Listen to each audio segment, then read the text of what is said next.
Halo, selamat malam semuanya. Sambil menunggu, eh, baik Ayu juga udah di sini. Saya langsung aja ajak Ayu.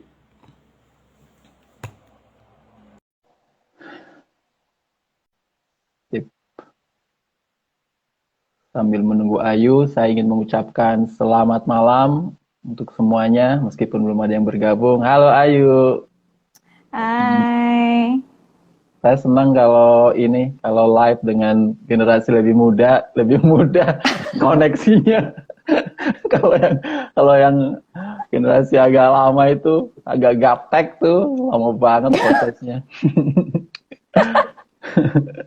Iya, jadi waktunya malah habis buat persiapan. Makasih banyak ya Oh sudah iya. bergabung langsung. Terima Eh, kasih sudah diikut sertakan. iya, ini udah ada yang gabung belum?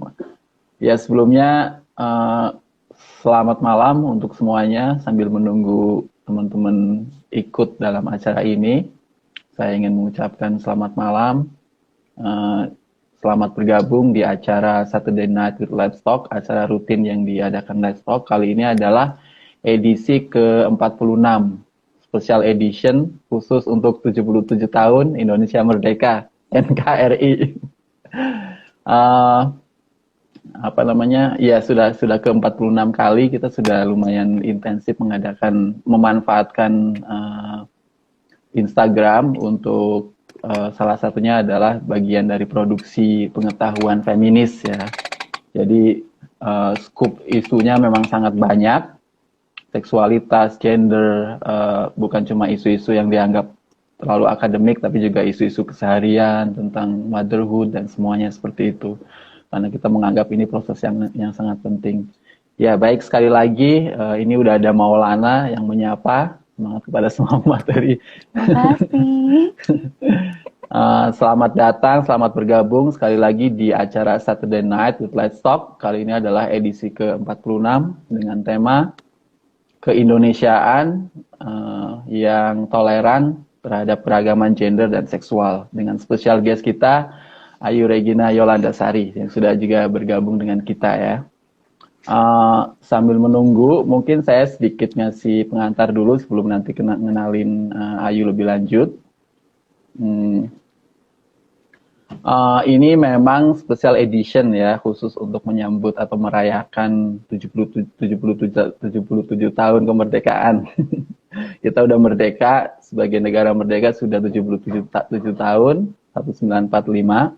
Berapa hari yang lalu tepatnya, 17 Agustus. Saya pikir ini buat tim Stock ini sesuatu yang sangat penting untuk dirayakan dengan cara lain gitu ya. Selain selebrasi yang reguler dengan upacara dan seterusnya, kita juga perlu sekali untuk jangan grogi. Iya nih baru bangun kalau saya di sini, makanya agak ini baru bangun perlu langsung Makasih ngomong. loh. Iya kalau Ayu udah capek, saya baru bangun.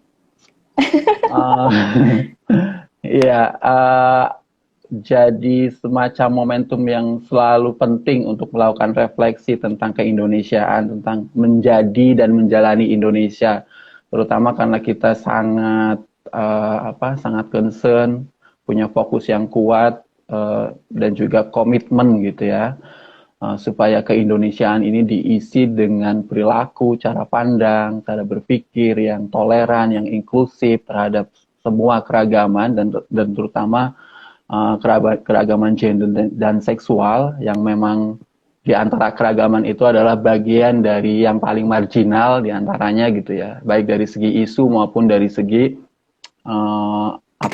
perhatian negara terhadap warga negara dengan identitas gender dan seksual yang minoritas yang non normatif seperti itu.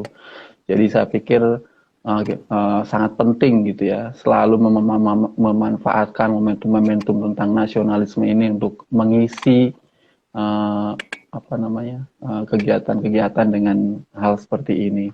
Dan saya pikir kita sebagai warga negara gitu ya, perlu juga dibangun perasaan bahwa kita juga berhak untuk melakukan ini, membicarakan hal yang mungkin siapa sih kamu gitu loh, ngomongin nasionalisme kayak gitu loh. Udahlah nggak usah ngurusin kayak gitu, tuh kamu terlalu kecil misalkan. Enggak, saya pikir ini juga hal yang harus dibangun di antara warga negara bahwa kita punya hak gitu ya, eh, untuk terus memikirkan ini, bagaimana menjadikan Indonesia, bagaimana menjalani Indonesia agar lebih inklusif dan toleran seperti itu. Dan kita tahu bahwa dalam konteks keindonesiaan sebagai paham atau ideologi nasionalisme, kita harus percaya bahwa nasionalisme itu sendiri juga produk politik gitu ya, produk sosial politik gitu loh. Jadi ada rezim, ada apa ya, ada institusi, ada struktur, ada individu, ada kelompok yang menciptakan itu sehingga Indonesia menjadi seperti ini gitu ya. Mungkin prakteknya ada orang yang di balik Indonesia ini yang memikirkan undang-undang dasar seperti itu kan. Ada kelompok orang yang mengkreasi atau membuat Pancasila gitu ya, sehingga kita tahu oh Indonesia punya dasar negara, punya undang-undang, punya ideologi, dan lalu punya Garuda Pancasila yang mencengkeram Bhinneka Tunggal Ika gitu ya. Punya merah putih misalkan kayak gitu. Jadi semua itu diciptakan oleh kelompok tertentu, individu tertentu, oleh manusia-manusia gitu ya, yang membuat kita percaya bahwa itu adalah Indonesia adalah produk sosial politik seperti itu. Dan proses itu juga dilalui melalui harapan, melalui imajinasi. Mereka itu mengimajinasikan Indonesia seperti apa ketika membuat Undang-Undang Dasar 1945 misalkan seperti itu. Para founders misalkan punya bayangan apa atau imajinasi apa ketika menyusun Pancasila menjadi 5 sila misalkan kayak gitu, diawali dengan ketuhanan yang Maha Esa, kemudian apa, kemanusiaan yang adil dan beradab, sampai keadilan sosial seperti itu. Juga ketika membuat lambang Garuda Pancasila dengan Bhinneka Tunggal Ika, mereka mengimajinasikan sesuatu tentang Indonesia. Mereka ingin Indonesia seperti itu, Bhinneka Tunggal Ika misalkan kayak gitu. Tapi pertanyaannya, apakah ketika menyusun Undang-Undang Dasar 1945 yang di dalamnya juga menyebut misalkan semua warga negara berhak atas Indonesia, tanah, air, udara, dan segala isinya adalah milik warga negara Indonesia. Ketika mereka membuat Pancasila dari sila pertama sampai sila ketiga sampai sila kelima, silanya jadi 3, sampai ketika membuat Garuda Pancasila dan Bhinneka Tunggal Ika itu, apakah mereka punya imajinasi juga tentang warga negara dengan keragaman gender misalkan seperti itu? Apakah mereka membayangkan warga negara Indonesia dengan identitas gender dan seksual yang non-normatif misalnya kayak gitu? Apakah nggak ada dalam pikiran mereka gitu loh? Itu juga mungkin pertanyaan yang harus terus dibangun gitu ya. Kalau tidak punya imajinasi, bagaimana mereka bisa memikirkan hak-hak warga negara dengan identitas gender yang non-normatif misalnya kayak gitu? Ketika membuat UUD 45, ketika membuat Pancasila, ketika membuat Bhinneka Tunggal Ika, dan kemudian menurunkannya dalam berbagai undang-undang dan kebijakan misalkan seperti itu kan. Itu mungkin pertanyaan paling dasar. Apakah para pendiri bangsa yang dalam bahasa sangat male-centric disebut founding fathers gitu ya, emang nggak ada perempuan yang ikut terlibat gitu loh. Para founders ya, seharusnya para founders bangsa ini menciptakan Indonesia, membuat Indonesia, apakah mereka memikirkan ada warga negara dengan identitas gender, orientasi seksual yang non-normatif, sehingga mereka juga memikirkan perlu upaya khusus untuk melakukan perlindungan, pemenuhan hak, dan seterusnya seperti itu. Jadi itu salah satunya yang membuat kita perlu sekali untuk terus membicarakan nasionalisme keindonesiaan dalam konteks pada akhirnya Indonesia ini harus 100% gitu ya, atau malah lebih 200% inklusif dan toleran terhadap warga negara dengan identitas gender dan orientasi seksual dan seksualitas yang beragam gitu loh. Kemerdekaannya dijamin, kemerdekaannya dilindungi, hak-haknya sebagai warga negara dari hak pendidikan, kesehatan, kerja gitu ya. Terus bahkan hak untuk memilih kehidupan intim gitu ya, berkeluarga juga dijamin dan seterusnya seperti itu. Sekarang kan enggak gitu ya. Jadi memang saya nggak tahu, mungkin para founders itu, para foundersnya pertama sangat patriarkal dan mungkin sangat heteronormatif, jadi nggak kepikiran bahwa suatu saat Indonesia akan makin beragam seperti ini gitu ya. Atau Dan kita juga penebusnya. tahu, nah itu nanti, mungkin nanti orang-orang kayak Ayu dan teman-teman yang memang sangat intens melakukan gerakan membangun toleransi itu yang harus mengambil gitu ya posisi power sehingga proses remaking nasionalisme ini bisa apa namanya bisa terus dijalankan. Tapi sekali lagi apa namanya selamat datang, selamat bergabung kembali kepada teman-teman yang sudah ikut acara Saturday Night with Let's Talk edisi 46 malam ini dengan tema keindonesiaan yang toleran dan inklusif terhadap keragaman gender dan seksual. Kalau nanti ada komen, pertanyaan, terutama komentar gitu ya, apa namanya, pemikiran dan lain sebagainya, please drop your word di comment chat, oke? Kita sekarang sudah punya Ayu Regina Yolanda Sari, special guest kita malam ini. Posisinya di Jakarta ya, Ayu. Yes. Ayu adalah seorang independent consultant, seorang freelancer yang juga tapi sangat sibuk meskipun independent consultant tapi sangat sibuk. Hari ini aja sampai jam berapa tadi ngisi acara?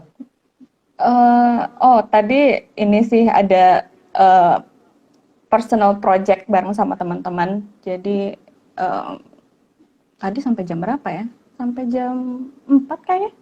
Sampai jam 4 ya. Iya. Baru Padahal pulang. itu hari Sabtu ya. Oh iya juga. Iya. Iya, hari Sabtu masih sibuk ya, itulah resiko independent consultant itu nggak kayak PNS ya. Waktunya kelihatan. Bisa ngatur. Gitulah. Ya, jadi speaker, jadi konsultan untuk riset, untuk program-program di pemerintah juga terkait dengan isu seks, seksualitas, isu gender, dan juga isu mental health ya, isu kesehatan mental. Dan itu juga isu yang sangat penting.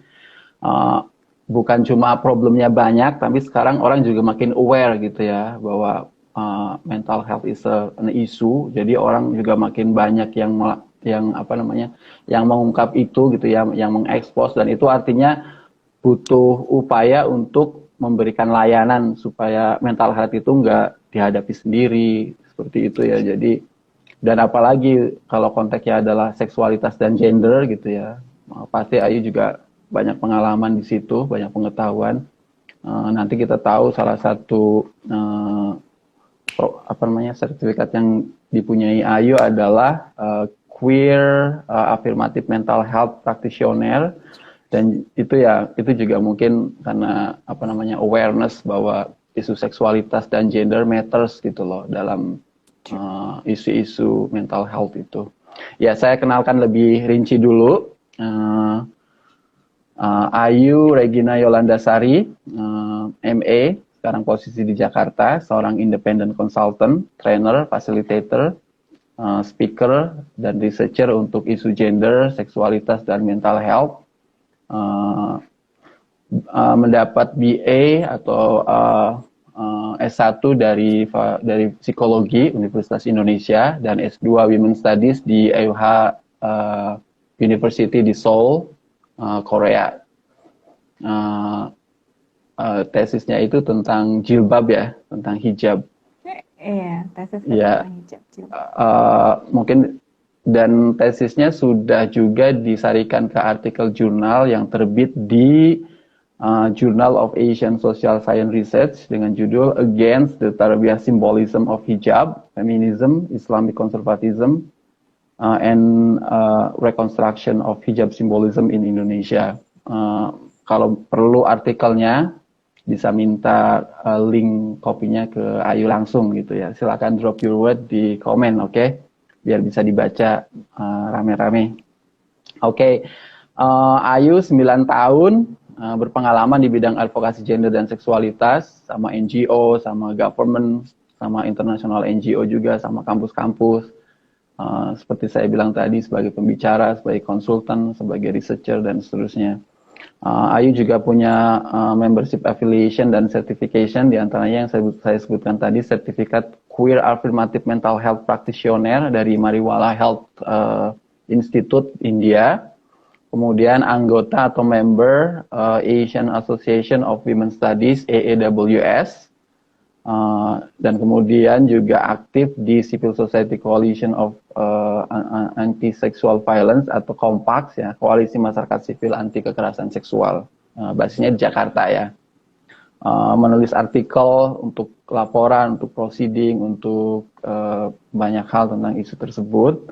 Dan ini mungkin juga penting, Ayu punya passion kuat untuk belajar dan berbagi pengetahuan baru melalui penelitian dan diskusi. Sebagai survivor mental health, pernah mengalami depresi serius, Ayu percaya pentingnya kolaborasi membangun ruang aman dan sehat untuk belajar dan bekerja demi tercapainya tujuan individual dan kolektif. Jadi ini juga bagian dari passion Ayu, ya, untuk berbagi pengetahuan malam ini. Jadi sekali lagi terima kasih, dan akun IG-nya AR Yolanda Sari, seperti ada ya, seperti di akun live malam ini. Oke. Baiklah, apalagi ya pengantarnya, mungkin cukup ya, biar nggak kepanjangan. Hostnya memperkenalkan diri juga dong. Oh, iya. Hostnya memperkenalkan diri juga dong. Saya lupa, sok terkenal jadi nggak ngenalin.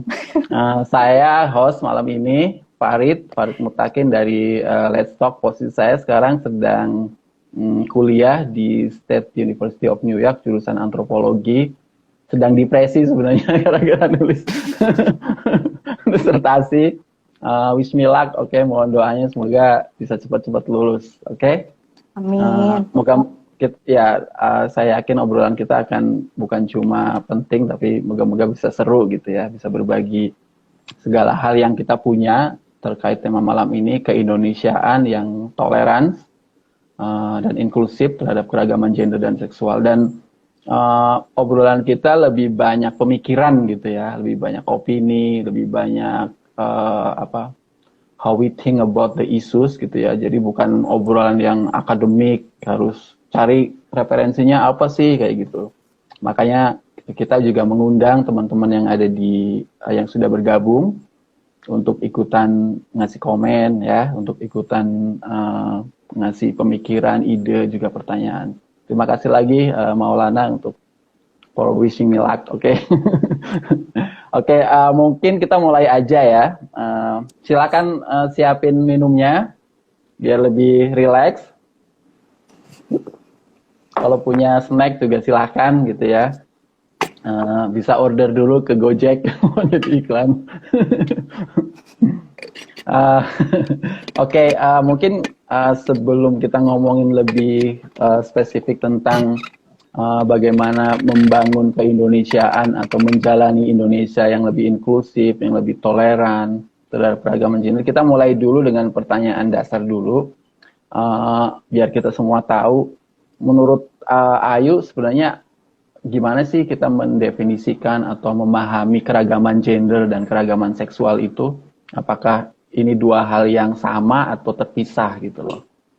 Kira-kira seperti apa? Iya. Thank you untuk pengantar dan perkenalannya sebelumnya. Kemudian kalau untuk pertanyaan yang barusan, aku biasanya kalau berbicara mengenai isu keragaman gender dan seksual ini selalu mengawali dengan pemahaman bahwa keduanya itu bagian dari seksualitas manusia. Nah, seksualitas itu apa? Aku sendiri biasanya mengambil definisi dari WHO. Ini aku bacain aja ya. Kalau dari WHO sendiri, kenapa aku ngambil definisi ini? Karena menurutku lumayan komprehensif sampai saat ini. Kita nggak tahu ke depannya gimana pun juga yang namanya definisi biasanya itu lebih sifatnya working definitions. Jadi bisa jadi berkembang. Tapi sampai saat ini aku masih pakai yang ini. Definisinya dari seksualitas adalah aspek sentral dari seluruh kehidupan manusia yang meliputi jenis kelamin, identitas dan peran gender, orientasi seksual, erotisme, kenikmatan, keintiman, reproduksi. Nah, seksualitas itu dialami dan diekspresikan dalam pikiran, fantasi, hasrat, keyakinan, sikap, nilai, perilaku, praktek, peran, relasi, atau hubungan. Nah, walaupun mencakup semua yang tadi disebutkan, itu ada yang dia dialami, ada yang tidak dialami. Ada yang diekspresikan, ada yang tidak diekspresikan. Kenapa? Karena faktornya banyak sekali yang berpengaruh ke seksualitas manusia. Gitu. Faktornya apa aja? Faktornya itu ada faktor biologis, ada psikologis, sosial, ekonomi, politik, budaya, legalitas hukum, sejarah, yang mungkin nanti kita bakalan bahas juga, agama, dan spiritual. Gitu. Nah, balik lagi, kalau ngomongin keragaman seksual dan keragaman gender, itu biasanya ada konsepnya. Konsepnya itu bisa dijelaskan dengan yang disebut SOGI SC. Kalau dulu itu disebutnya SOGI aja, kemudian SOGIP, belakangnya itu BODIS, kemudian kalau sekarang jadi SOGI SC. Apa itu? Itu singkatan dari Sexual Orientations, Gender Identity and Expressions, dan Sex Characteristic. Gitu. Nah, kalau seks karakteristik itu adalah karakteristik seks kita terlahirnya dengan ciri biologis apa aja sih, meliputi pola kromosomnya kayak gimana, XX atau XY, atau ternyata dia tidak tipikal XX atau XY. Ada orang yang terlahir dengan kromosom misalnya XXY, ada yang X0 dan lain sebagainya. Kemudian pola hormonnya seperti apa, estrogen dan testosteronnya kayak gimana, mana yang lebih banyak kadarnya, mana yang lebih sedikit kadarnya, dan itu ditentukan oleh ilmu pengetahuan, oleh para ilmuwan yang kemudian menentukan standarnya. Kalau sekian, kemudian dia dimasukkan ke kategori jenis kelamin mana. Kemudian selain itu juga ada alat kelamin dan alat reproduksi, vagina, penis, dan lain sebagainya. Nah, dari seks karakteristik itu kemudian dikategorisasikan. Gini. Nah, agak berbeda dengan konsep sebelumnya gitu ya, untuk seks karakteristik dengan BODIS. Kalau sebelumnya kan BODIS. Kalau BODIS itu masih menganggap bahwa yang namanya jenis kelamin atau kategori jenis kelamin itu adalah sesuatu yang given, sesuatu yang dari sananya gitu.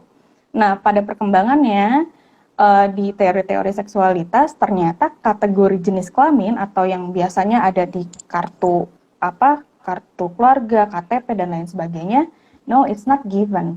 Itu juga merupakan konstruksi sosial. Seks karakteristiknya bisa jadi ya given gitu, tapi ketika berbicara mengenai kategorinya, apa yang dicantumkan itu sudah termasuk konstruksi sosial. Itu yang agak berbeda dengan yang sebelumnya, gitu. Nah, kemudian identitas gender. Identitas gender itu gimana sih kita mendefinisikan diri kita? Dan itu terkait sekali dengan bagaimana kita merasa, menghayati diri kita itu siapa, gitu. Oleh karena itu, karena ini sifatnya sangat subjektif, identitas gender itu banyak sekali ragamnya. Ada cis perempuan, ada cis laki-laki. Cis itu penanda bahwa dia identitas gendernya itu sesuai dengan kategori jenis kelamin yang telah ditetapkan saat lahir. Gitu. Kemudian ada transgender, misalnya transgender itu yang dia tidak sesuai dengan apa yang ditetapkan saat lahir. Kemudian ada gender yang lainnya, non-binary dan lain sebagainya. Kemudian ada ekspresi gender. Ekspresi gender itu gimana sih kita mengekspresikan diri kita? Apakah cenderung maskulin, apakah cenderung feminin, peran-perannya gimana sih yang kita ambil, dan diantaranya itu ada yang disebut juga androgen, gitu. Kemudian yang terakhir tadi sexual orientation atau orientasi seksual, itu kaitannya dengan ketertarikan kita kepada manusia lain, baik secara seksual, baik secara emosional, baik secara fisik misalnya, kayak gitu. Dari orientasi seksual ini kemudian seseorang mendefinisikan dirinya, pengalaman menyukai orang lain, pengalaman ketertarikan terhadap orang lain, kemudian didefinisikan menjadi identitas seksual. Nah, identitas seksual itu yang orang biasanya sebut, oh dia heteroseksual, oh dia gay, oh dia lesbian, tapi tidak terbatas itu. Ada banyak sekali identitas seksual, gitu. Nah, yang aku ingin sampaikan juga bahwa ketika kita berbicara SOGI SC, ini banyak ada kesalahpahaman bahwa SOGI SC itu bicara mengenai LGBT. No, it's not. Again, SOGSC itu berbicara mengenai keragaman seksualitas. Keragaman seksualitas yang di dalamnya juga kita berbicara mengenai transgender, kita berbicara mengenai heteroseksual, kita berbicara juga mengenai cisgender. Mungkin itu kali dari aku. Ya, ya, makasih Ayu, very clear untuk penjelasan tentang keragaman gender dan keragaman seksual. Jadi ketika kita bicara tentang gender dan seksualitas itu, kita harus tahu bahwa skupnya itu memang sangat luas gitu ya. Yang dibicarakan Ayu itu adalah beberapa inti gitu loh. Tapi yang paling penting bahwa kita sering melakukan simplifikasi ketika ngomongin gender dan seksualitas. Seperti tadi Ayu bilang, ketika kita ngomongin SOGSC, kita langsung berpikiran bahwa ini homoseksualitas, ini LGBT dan seterusnya, yang di kepala kita langsung dalam konteks keindonesiaan yang tadi mungkin masih sangat eksklusif dan seterusnya, kita udah langsung di kepala kita ini harus ditolak misalkan seperti itu. Ternyata enggak gitu ya, spektrumnya sangat banyak, mencakup dari A sampai Z gitu ya, entah itu yang biologi, yang social construction, dan tadi yang paling penting juga bahwa ketika kita melakukan konseptualisasi atau pendefinisian, itu sebenarnya kan di balik kita adalah bagaimana kita memahami topik-topik itu gitu ya. Kalau kita cuma mendefinisikan seks dan gender dalam dualisme yang kaku, kita juga akan jatuh ke pemahaman simple bahwa seks adalah jenis kelamin, gender adalah social construction, dan itu rigid gitu loh, yang nggak pernah berubah dan seterusnya seperti itu. Jadi penting memahami dan juga gender simplifikasi bahwa gender identity harus sama dengan seks gitu. Itu juga kan ya, yang selama betul. ini Jadi ada masalah kemudian. Ya, selalu linear, dualistik, selalu harus berbarengan seperti itu. Dan yang paling penting juga kita tidak memiliki ruang kemerdekaan gitu ya untuk melakukan ekspresi dan seterusnya. Dan seperti tadi bahwa ketika kita percaya itu ada, itu nggak selalu harus diartikulasikan gitu loh, dialami dan seterusnya. Yang paling penting di kepala kita bahwa kita mengakui bahwa keragaman itu ada gitu loh, walaupun kita nggak mengalaminya langsung, nggak mengartikulasikannya seperti itu gitu ya. Jadi itu gitu ya, penting sekali. Tapi untuk lebih paham isu-isu gender dan seksualitas, yang paling penting di kepala kita bahwa ini bukan soal sederhana, kita harus belajar terus gitu ya. Seperti Ayu yang di Women Studies akhirnya bisa punya pemahaman seperti itu. Tapi mungkin itu kita masih membayangkan sangat abstrak gitu ya. Di kepala kita masih riweuh gitu loh, jelimet. Apa sih keragaman gender, apa sih seksualitas, apa sih hubungannya gender dengan jenis kelamin, apa hubungannya orientasi seksual dengan transgender, misalkan seperti itu gitu ya. Orang suka selalu juga mengasosiasikan dia trans ini pasti LGBT misalkan kayak gitu loh. Saking pikiran kita itu terlalu simplistis gitu loh, dan itu dibangun melalui proses asosiasi kan. Kita mengasosiasikan karena di lapangan kita melihat hal seperti itu, kita langsung membangun penilaian bahwa yang A pasti B gitu loh. Padahal nggak selalu, kalau A itu adalah akhirnya B seperti itu. Tapi karena ada asosiasi yang kita lihat sehari-hari seperti itu, dan yang paling penting adalah diskursnya gitu ya, wacana yang berkembangnya seperti itu, akhirnya kita punya penilaian seperti itu. Waria ini pasti LGBT, harus ditolak. Seperti itu gitu ya. Padahal ragam dan skupnya sangat banyak, dan tadi bisa selalu berubah seperti itu. Tapi sekali lagi itu kita masih muter-muter di kepala gitu ya.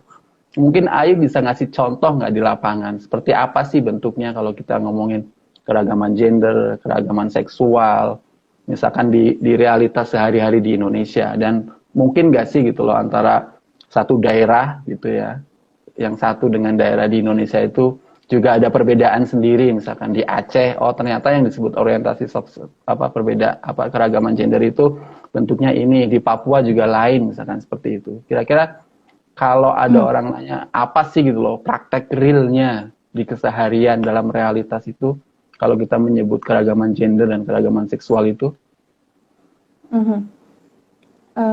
Gini, kalau yang bisa kita lihat dari ini ya, dari keseharian, mungkin dari berita, entah dari buku dan lain sebagainya gitu ya, ada banyak sekali contoh di sekitar kita dan termasuk yang sangat lokal, dalam artian sangat Indonesia dan sangat kedaerahan juga. Kalau tadi kan disebutkan bahwa seksualitas itu dipengaruhi berbagai hal, salah satu faktornya adalah terkait terkait politik, sosial, cultural, dan lain sebagainya. Itulah juga mengapa di setiap daerah pun ada tradisi yang mungkin berbeda, atau ada ekspresi-ekspresi yang berbeda, atau ada nama-nama identitas yang berbeda. Misalnya, kalau misalnya yang mau disebutkan dari Indonesia gitu ya, ada beberapa yang paling terkenal sendiri itu misalnya di Bugis. Di Bugis itu kita mengenal ada 5 sistem gender. Kenapa disebut sistem gender nanti disampaikan. 5 sistem gender itu mulai dari Orwane, Makunrai, Calalai, Calabai, dan Bisu. Gitu. Bisu ini dianggap sebagai yang netral gender, sebagai yang beberapa orang menyebutnya sacred gender karena dia tidak bisa dikategorikan sebagai gender laki-laki saja atau perempuan saja, dia berada di tengah-tengah. Beberapa orang menganggapnya bisu ini itu seperti cangkang gitu, seperti cangkang yang kosong gitu. Tergantung, karena gini, bisu itu kan kalau di sana itu dia punya peran sebagai pemimpin spiritual yang dia kemudian akan dirasuki oleh dewa di sana gitu. Dan kenapa dia disebut cangkang? Karena dia tidak mempunyai gender, atau dia gendernya itu netral, makanya dia bisa dirasuki oleh dewa maupun dewi apapun gitu. Nah, kemudian terkait calalai calabai itu juga yang dia tidak align dengan apa yang ditetapkan saat lahir, baik ekspresi maupun peran-peran yang dia ambil misalnya, kayak gitu. Nah, itu baru yang di Bugis. Kemudian di Toraja juga ada yang disebut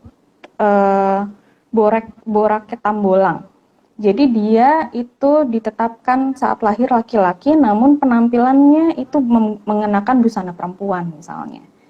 Kemudian di Jawa juga ada macam-macam. Ada sinden yang dia cis laki-laki, dia tidak mendefinisikan dirinya sebagai waria, dia tidak mendefinisikan dirinya sebagai trans, tapi dia nyinden dan dia mengenakan pakaian misalnya kebaya yang identiknya untuk perempuan. Kemudian ada penari Lengger Lanang juga, dia juga cis laki-laki mengenakan pakaian khas perempuan. Kemudian ada tradisi misalnya warak gemblak, ini yang terkait dengan, aku nggak akan bilang terkait dengan sexual orientation ya, karena itu perlu penelitian lebih lanjut, tetapi bahwa praktek seksual sesama jenis kelamin itu juga terjadi, salah satunya di tradisi warak gemblak ini, yang melibatkan hubungan seksual sama cis laki-laki. Kemudian di Minangkabau juga ada yang disebut relasi antara induk Jawi dan anak Jawi. Itu juga merupakan hubungan sesama jenis laki-laki. Hal-hal seperti itu. Iya. Jadi memang sebenarnya dalam realitas itu ya, situasi sosial di Indonesia itu ada dan sangat kaya gitu ya. Bahkan ya itu tergantung sistem sosial di lokalitas itu yang membentuk akhirnya ada praktek-praktek seperti itu, ada bisu, calalai, calabai dan selanjutnya seperti itu, yang juga perlu bisa menjadi bahan diskusi penting gitu ya. Kayak pertanyaan-pertanyaan tentang apakah mereka menjadi calabai karena konstruksi sosialnya, kemudian harus ada kelompok manusia atau individu yang harus seperti itu, atau sebaliknya misalkan, karena dia calabai maka dia diberi peran sosial tertentu menjadi saman dan seterusnya, misalkan hal seperti itu juga hal yang, tapi karena selama ini kita take for granted sama situasi seperti itu gitu ya, kita nggak pernah berpikir untuk ini hal penting, kita ignore dan seterusnya seperti take for granted, akhirnya kita nggak merasa bahwa ini adalah hal penting dalam masyarakat seperti itu. Tapi yang paling penting itu menegaskan bahwa sejak lama gitu ya, sejak kita masih dalam bentuk Nusantara, kita itu sudah sangat kaya dengan keragaman seperti itu. Nusantara adalah contoh betapa kayanya kita dengan berbagai keragaman, tidak terkecuali keragaman gender dan seksual. Saya juga menemukan contoh sangat penting terkait dengan praktek seksualitas gitu ya. Itu saya temukan di bukunya Snokur Gronje, seorang etnografer kolonial zaman Belanda di Aceh yang secara khusus diutus untuk mendokumentasikan kehidupan sehari-hari di Aceh. Di sana di akhir abad 19, tahun 1990-an gitu ya, ketika dia tinggal di sana dan menulis The Acehnis itu, dia menemukan praktek yang disebut pediastri. Praktek di mana orang dewasa itu melakukan hubungan seksual dengan anak-anak yang lebih muda gitu ya, dengan remaja dan seterusnya seperti itu. Itu terjadi gitu ya di Aceh waktu itu.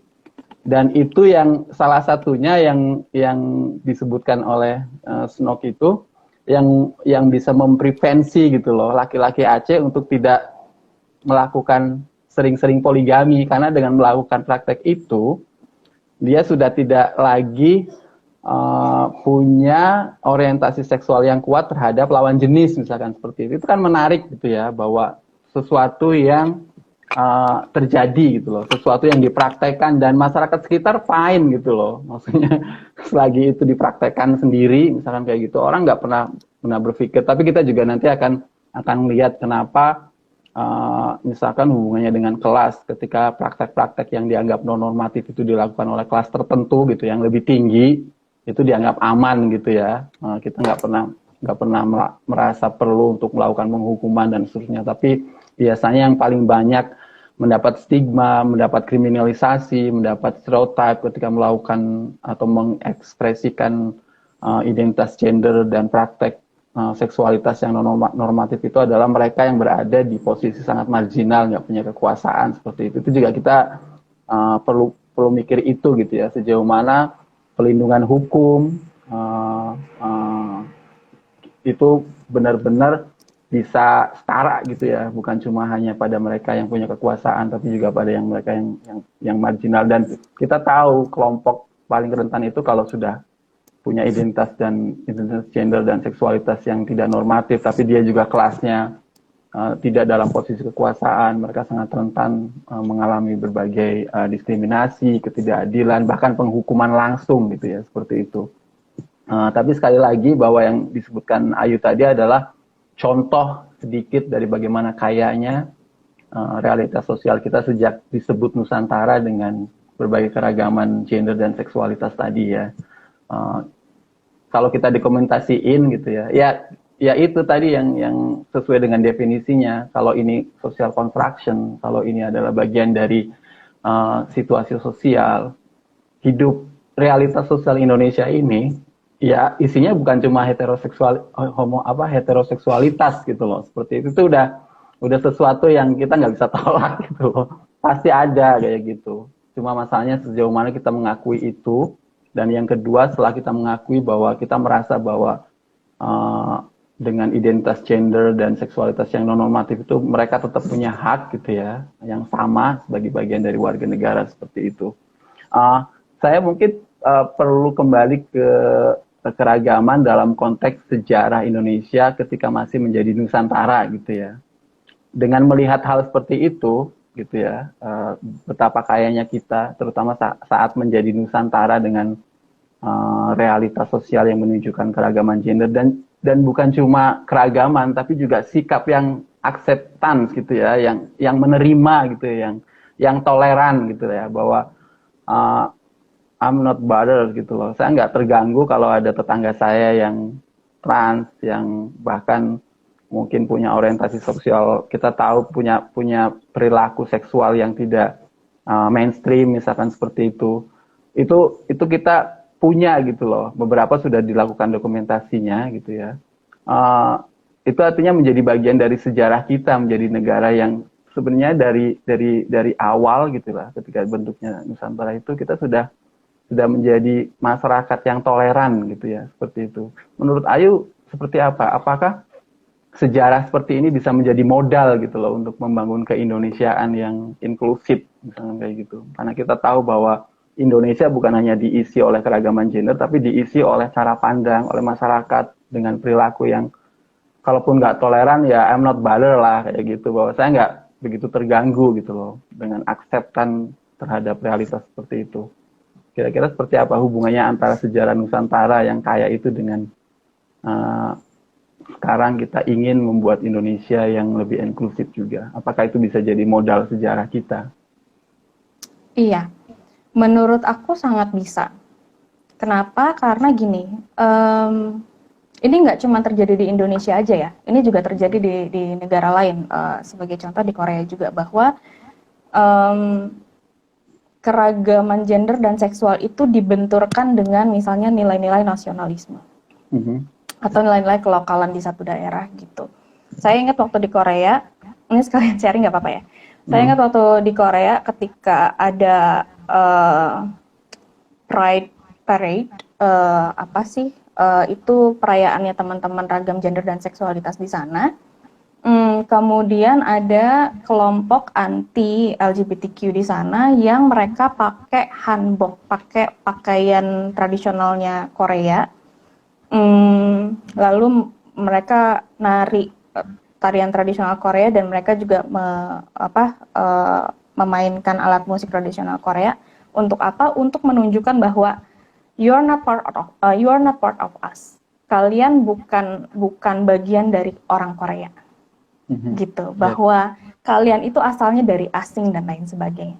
Itu terjadi di Korea dan juga terjadi sebenarnya di Indonesia. Bagaimana teman-teman yang merupakan bagian dari keragaman itu dieksklusikan, dianggap bahwa no, you are not part of us, you are not part of Indonesian, you are not Indonesian. Atau kamu terkontaminasi oleh budaya Barat lah atau apalah. Nah, di situ menurutku bisa jadi modal sejarah kita tadi yang sudah disebutkan, keragaman apa aja sih yang kita punya sejak Indonesia belum jadi Indonesia gitu ya, masih jadi dalam bentuk Nusantara gitu, itu of course bisa jadi modal. Tetapi tentu saja sejarah itu tidak bisa ditelan mentah-mentah. Dalam artian gini, kita perlu juga mengembangkan sikap kritis terhadap sejarah gitu ya, bahwa iya itu bisa menjadi modal untuk mengembangkan kembali ya, bukan mengembangkan terus, karena kita sudah pernah ada di situasi yang toleran itu gitu. Kita bisa mengembangkan kembali toleransi terhadap keragaman gender dan seksualitas, iya, tetapi bahwa ada tradisi-tradisi yang tidak mempertimbangkan kesehatan misalnya, seperti yang tadi sempat dicontohkan pediatri di Aceh, termasuk sebenarnya kayak misalnya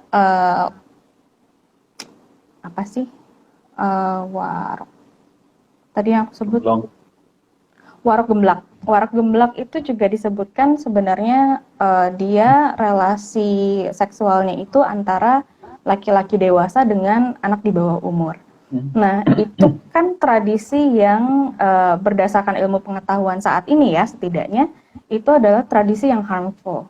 Itu juga yang perlu diperhatikan ketika kita mau menjadikan sejarah sebagai acuan untuk mengembangkan toleransi. Jangan sampai kita kemudian juga mengafirmasi tradisi-tradisi yang justru harmful gitu. Karena again bahwa tradisi itu ada yang bagus, ada yang buruk, ada yang perlu diregulasi, ada yang tidak, dan lain sebagainya. Sama seperti kalau misalnya kita balikan ke konteks yang lain, misalnya ada ada yang dia di Nusa Tenggara, terus dia perkawinannya itu perempuannya diculik. Kawin culik ya. Itu ada kawin culik, itu juga ada, dan itu kan harmful, dan itu tentu saja walaupun dia pernah ada di Indonesia dan bagian dari sejarah, tapi bukan berarti itu harus terus dipertahankan. Kenapa? Karena ada unsur harmful di situ. Mungkin itu sih dari aku. Ya, artinya melihat sejarah juga perlu kritis dan perlu melakukan kontekstualisasi seperti itu gitu ya. Ya seperti perkawinan anak gitu ya, zaman dulu itu sangat bisa diterima. Bahkan kalau saya tidak salah baca, salah satu raja Aceh, Sultan Iskandar Thani, dia menikah dengan sultanah yang lain sebelum jadi sultanah, Safiatuddin, itu di umur sekitar 11 tahun keduanya, 11-10 tahun seperti itu, dan itu biasa gitu loh. Tapi sekarang kita tahu bahwa itu praktek yang nggak bisa diterima karena efek negatifnya terhadap anak gitu ya, bukan cuma secara biologis dan kesehatan, tapi juga masa depan, psikologis dan seterusnya seperti itu. Jadi melihat sejarah, pertama tidak boleh romantisasi bahwa wah kita dulu pernah jadi bangsa yang sangat toleran dan seterusnya, dan juga tidak boleh take for granted gitu ya, diterima begitu aja, tapi perlu kritis melakukan kontekstualisasi sesuai dengan zamannya seperti itu. Kita bisa mengambil pelajaran-pelajaran penting tentang toleransinya, tapi juga perlu melihat aspek-aspek lain, ya tadi seperti Ayu bilang, soal sejauh mana praktek-praktek itu sekarang justru menjadi praktek yang harmful gitu ya, yang punya efek negatif dan membahayakan bagi pelakunya terutama seperti itu. Kalau bahkan di level yang melakukan pun itu sudah punya dampak yang yang harmful gitulah, yang berbahaya dan seperti itu. Jadi kita harus melihat aspek itunya juga. Dan yang paling penting bahwa untuk bisa paham bahwa ada aspek seperti itu, kita tentu saja harus mempelajari dan yang saya bilang tadi mengkontekstualisasi gitu ya dengan perkembangan kontemporer seperti itu. Tapi kita tetap bisa belajar tentang keragaman itu, tentang bagaimana masyarakat zaman itu menunjukkan sikap yang toleran gitu ya, yang menerima gitu loh. Itu bagian dari perilaku individual seperti itu. Itu yang mungkin bisa kita pelajari. Sayangnya justru kebalikannya ya sekarang itu. Kita mempraktekkan itu, membiarkan itu terus menjadi praktek yang berbahaya, dan kita menguatkan sikap anti toleransinya gitu loh, seperti itu. Itu yang kebalik gitu loh, yang saya lihat di zaman sekarang ini. Jadi sainsnya tentang betapa hubungan seksual yang melibatkan anak-anak itu sesuatu yang berbahaya, itu masih terus dipraktekkan. Kita bisa lihat sekarang gitu ya, bahwa di mana-mana kawin anak, juga mungkin pedofilia gitu yang hidden mungkin juga masih sangat banyak seperti itu dan kita nggak tahu. Sementara ketika kita langsung berurusan atau menemukan kasus non heteroseksual relationship, misalkan kita langsung berpikir bahwa ini harus dihukum, ini harus di eksekusi, misalkan seperti itu gitu ya. Jadi justru itu yang berkembang gitu loh, bukan toleransinya yang menguat dan kita makin aware bahwa ini seharusnya diatur, tapi justru itu kita makin eksklusif, makin intoleran, makin diskriminatif, makin stigmatik, dan makin punya semangat untuk menghukum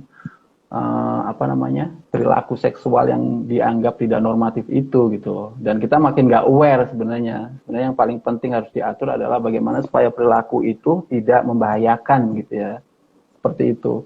Padahal kita udah jadi negara yang punya akses untuk membuat pengetahuan seperti itu. Mungkin itu ada, kalau kita nyebutnya itu ada yang continue, ada yang nggak continue gitu ya.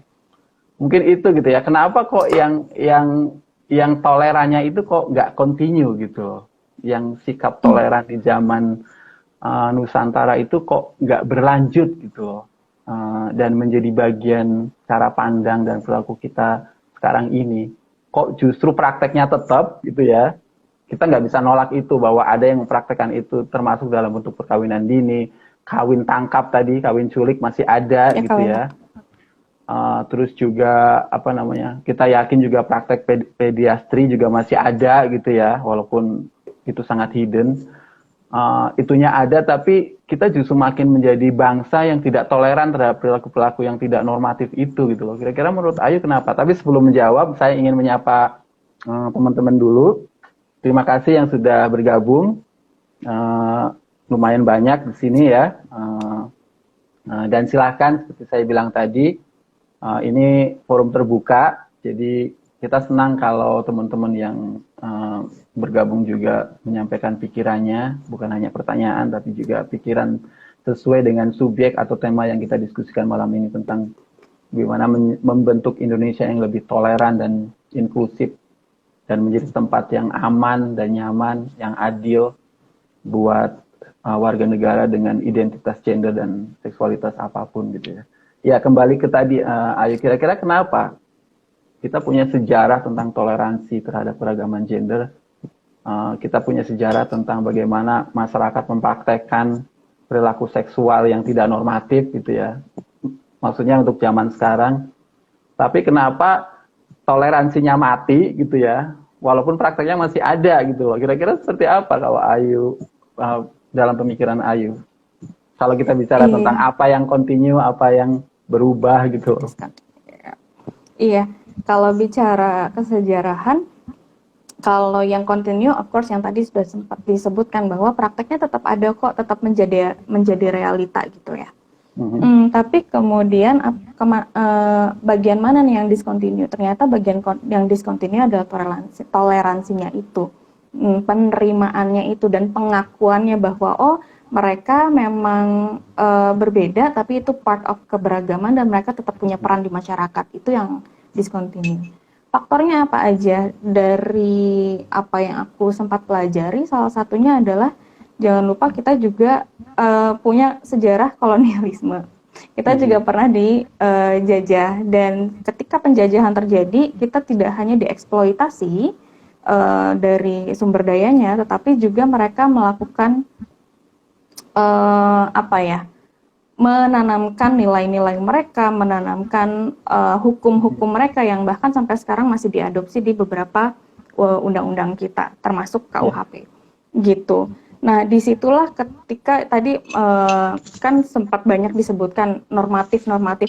Disitulah yang kemudian dijadikan dasar nilai mereka, hukum yang mereka ciptakan itu yang menjadi dasar sesuatu itu menjadi norma di masyarakat kita, gitu. Dan apa yang keluar dari quote and quote normatif itu, itulah yang menjadi dasar juga bagi orang lain untuk melakukan diskriminasi, bahkan kekerasan, bahkan misalnya pembantaian gitu. Dan itu juga terjadi. Pertama itu kolonialisme. Yang kedua adalah konservatisme dan fundamentalisme. Aku bisa bilang kayak gitu. Karena ini nggak cuma terjadi saat ini ya, di saat modern ini ya. Tetapi juga waktu itu ada kejadiannya ini terkait dengan 5 sistem gender di Bugis. Mereka juga punya kesejarahan di mana mereka mengalami pembantaian. Oleh siapa? Oleh kelompok DITII. Dasarnya apa? Dasarnya adalah keyakinan atau pemahaman agama yang waktu itu dibawa bahwa terkait dengan seksualitas, bahwa yang ada itu hanya laki-laki dan perempuan. Oleh karena itu calalai, calabai, dan bisu itu kalau mereka tidak mau diperempuankan atau dilaki-lakikan gitu ya, menurut mereka disesuaikan dengan kodratnya gitu. Itu jadinya banyak dari mereka yang mengalami pembantaian, dibunuh dan lain sebagainya. Kayak gitu. Jadi pemahaman-pemahaman yang seperti itu, pemahaman-pemahaman kayak gitu yang kemudian mematikan toleransi. Gitu sih. Iya, jadi kita punya segmen sejarah yang mengubah gitu ya, cara pandang kita atau cara penerimaan kita terhadap keragaman gender dan seksualitas tadi itu, terutama dengan praktek-praktek seksualitas yang dianggap nggak pakem gitu ya, nggak, dan sebenarnya waktu itu pakem gitu ya, maksudnya itu menjadi norma sosial gitu loh, maksudnya diterima biasa, tapi karena kemudian ada kolonialisme yang kita tahu dilakukan oleh pemerintah Eropa gitu ya, Belanda terutama yang ada di sini, yang kemudian mencoba untuk membuat standar Eropa itu menjadi standar baru di negara-negara yang dikolonialisasi itu. Kita juga punya sejarah, tadi Ayu sudah menyebutkan tentang hukum pedofilia, atas nama hukum pedofilia ya, kemudian semua yang melakukan praktek seksual non hetero dianggap sebagai bagian dari pelanggaran gitu, misalkan kayak gitu.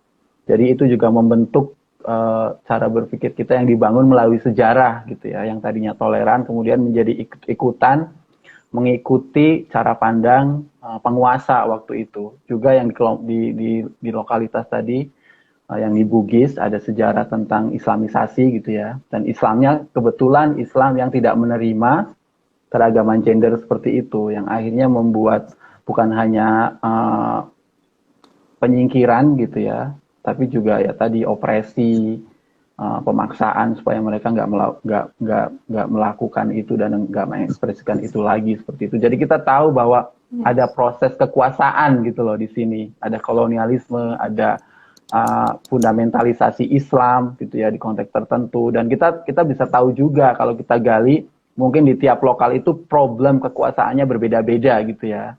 Misalkan seperti tadi di mana di Timor ya, di Nusa Tenggara Timur misalkan dengan praktek kawin tangkap yang walaupun orang sudah walaupun mungkin dalam banyak kesadaran orang sudah nggak bisa terima, tapi masih dipraktekkan gitu loh. Kalau tidak melibatkan kekuasaan, bisa jadi mungkin praktek seperti ini akan hilang sama sekali. Tapi kita akan tahu gitu loh, ada otoritas, ada kekuasaan yang kita sebut mungkin rezim gender dan seksualitas tertentu yang membuat praktek-praktek yang seperti itu masih terus berjalan. Jadi kita tahu gitu ya, ada institusi kekuasaannya seperti itu. Jadi kita berubah menjadi punya sikap yang intoleran gitu, yang curigaan, yang pengennya itu menghukum ketika menemukan warga negara dengan identitas gender yang nggak pakem gitu ya. Itu ada sejarahnya seperti itu. Jadi ada perubahan dari dulu yang waktu zaman Nusantara kita bisa mengklaim sangat toleran gitu ya. Bahkan saya pernah baca di kata pengantarnya Ben Anderson di bukunya Pak Dede, Memberi Suara pada Yang Bisu, jelas-jelas disebut bahwa pada waktu itu kita itu nggak peduli banget gitu loh. Orang mau berperilaku seksual kayak apa, ya contohnya di Serat Sentini lah. Kalau kita baca gitu ya, di travelog itu, perjalanan itu diisi dengan eksperimen-eksperimen seksual yang mungkin di zaman sekarang sangat aneh gitu loh, sangat mengagetkan. Tapi itu diterima gitu loh, seperti itu. Perilaku seksual apapun. Sampai kemudian kita berubah menjadi lebih religius, menjadi lebih moralis gitu ya, menjadikan gender dan seksualitas standar moral gitu loh. Bahkan nggak cuma yang dalam konteks heteroseksualitas, dalam gender yang binari pun kita punya standar itu gitu loh. Gender dijadikan ukuran, apalagi sekarang misalkan kamu harus jadi perempuan yang kalau udah jam 5 harus pulang gitu misalkan kayak gitu. Jadi kalau ada perempuan jam 11 masih kelayaban, ini pasti perempuan nggak bermoral dalam standar gender, norma gender tertentu seperti itu, dan norma seksual seperti itu. Kalau ada perempuan yang misalkan tidak memperlakukan tubuh dan seksualitasnya sesuai standar yang ada, kita anggap sebagai terlalu liberal lah, tidak sesuai moral yang ada, seperti itu ya. Jadi nggak hanya dalam konteks heteroseksualitas, tapi dalam konteks binary gender pun ada standar-standar seperti itu. Itu juga yang membuat pembicaraan tentang gender dan seksualitas itu nggak akan bisa berhenti gitu loh, karena kita tahu ada kekuasaannya, ada rezimnya gitu ya, yang di balik itu kita juga ada orang yang ya memang ada yang teropresi, tapi juga ada yang bisa melakukan proses negosiasi seperti itu. Terima kasih Ayu, tadi kita udah tahu kenapa akhirnya kita bisa menjadi warga atau masyarakat yang dulunya sangat toleran dan inklusif, sekarang menjadi lebih curigaan lah gampangnya ya. Curigaan, bawaannya pengen menghukum dan seterusnya. Gimana, ada yang mau disampaikan? Aku mau nambahin boleh? Ya silakan. Iya, dan itu semua diperparah dengan penabuhan seksualitas. Seperti yang tadi udah dijelaskan juga kan, bahwa dulu kita punya Serat Centini yang eksploratif sekali kalau misalnya kita baca gitu ya. Tapi kok sekarang jadi ditabukan, jadi ketika itu ditabukan jadinya itu dianggap sebagai sesuatu yang kotor dan lain sebagainya gitu-gitu. Nah, penabuhan seksualitas ini yang kemudian jadi membuat orang kesulitan untuk mengakses pendidikan seksual, misalnya pendidikan seksual komprehensif. Orang jadi nggak paham bahwa kayak tadi di awal, orang jadi nggak paham bahwa seks dan gender itu beda loh. Orang nggak paham bahwa kategori jenis kelamin dan seks karakteristik itu dua hal yang berbeda loh. Orang nggak paham juga bahwa yang namanya orientasi seksual dan perilaku seksual itu berbeda, dan perilaku seksual itu tidak melulu, misalnya orientasi seksual, perilaku seksual, dan kriminalitas atau kekerasan seksual itu adalah 3 hal berbeda. Iya. Ketika itu orang tidak paham, makanya jadi sangat blur bahwa oh dia misalnya LGBT, berarti mereka melakukan perilaku LGBT. Kejahatan. Yang aku juga kayak perilaku LGBT itu kayak gimana? Iya. Kategorinya aja udah beda ketika LGB itu masuk ke kategori identitas seksual, T masuk ke dalam kategori identitas Iya. seksual, terus dibilang perilaku LGBT itu jadi nggak jelas lagi gitu. Itu Iya. apa gitu? Orang jadi seenak-enaknya aja gitu ngomong perilaku LGBT. Tapi itu pengaruhnya besar sekali dan salah satunya adalah ketoleransi tadi, bahwa orang karena tidak bisa membedakan itu semua, jadinya menganggap bahwa oh identitas ini sama dengan perilaku kejahatan, sama dengan kekerasan seksual dan lain sebagainya. Iya. Oh ini sama dengan ini, sama dengan ini. Itu sih yang jadinya semakin ngegencet toleransi terhadap keragaman gender dan seksualitas gitu sih. Iya, iya betul sekali. Kita sering menjadikan mitos dan kesalahpahaman sebagai dasar kita berperilaku dan memandang orang gitu ya, seperti itu. Dan sayangnya saat dikasih tahu pun bahwa itu mitos, itu kesalahpahaman, itu bukan berdasarkan dari pengetahuan yang valid gitu ya, kita justru tetap memegang teguh itu gitu loh. Enggak, ini justru pengetahuan yang seharusnya. Karena apa? Karena tadi itu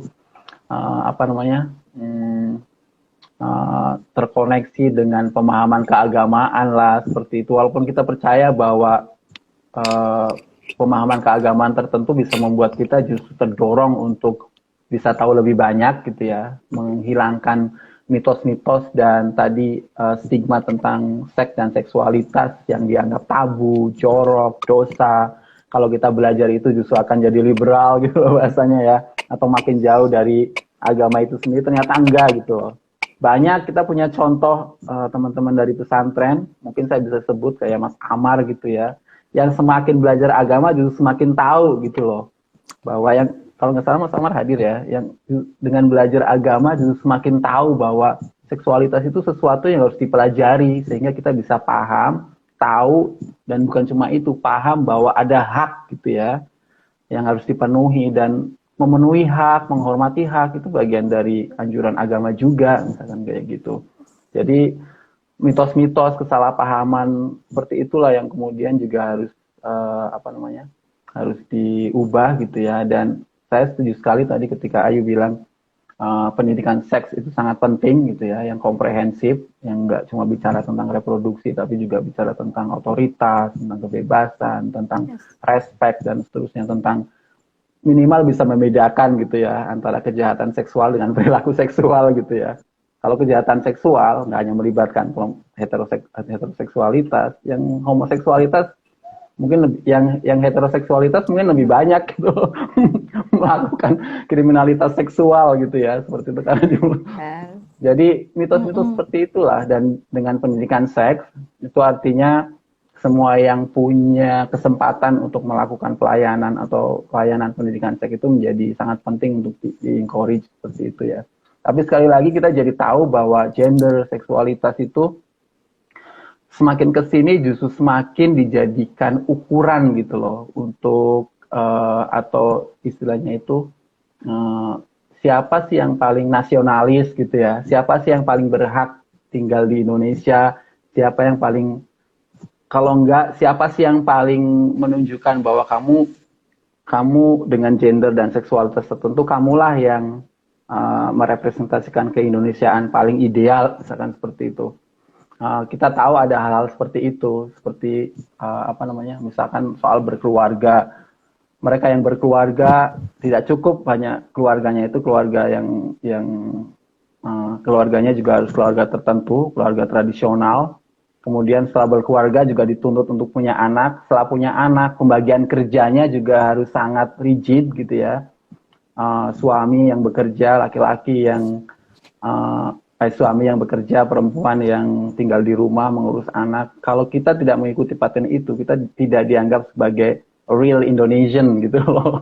Wah, kamu nggak 100% Indonesia karena kamu tidak mempraktekkan dan tidak percaya pada norma-norma gender ala Indonesia itu gitu loh, seperti itu. Jadi kita tahu bahwa gender dan seksualitas itu matters untuk membentuk cara kita memperlakukan orang dalam konteks siapa sih yang paling berhak menjadi Indonesia seperti itu.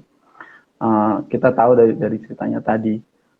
Tapi mungkin pertanyaannya bahwa apakah itu sudah muncul sejak awal ketika yang saya bilang tadi di pengantar, ketika founders membuat undang-undang, membuat Pancasila, membuat Bhinneka Tunggal Ika, misalnya kayak gitu. Kayak misalkan kita punya Bhinneka Tunggal Ika yang dipegang teguh sama Garuda Pancasila itu gitu ya, nggak pernah lepas gitu loh, untuk menegaskan bahwa we are diverse, kita itu manusia yang sangat beragam dengan keragamannya, tapi juga satu gitu loh, dalam arti bukan sekedar harmonis sesungguhnya ya, tapi saling respect gitu, saling mengakui bahwa kita satu Indonesia seperti itu. Tapi menurut bayangan Ayu, dalam Bhinneka Tunggal Ika itu sebagai salah satu dasar negara gitu ya, fondasi negara, sebenarnya terpikir nggak sih bahwa di dalam Bhinneka itu adalah keragaman gender juga?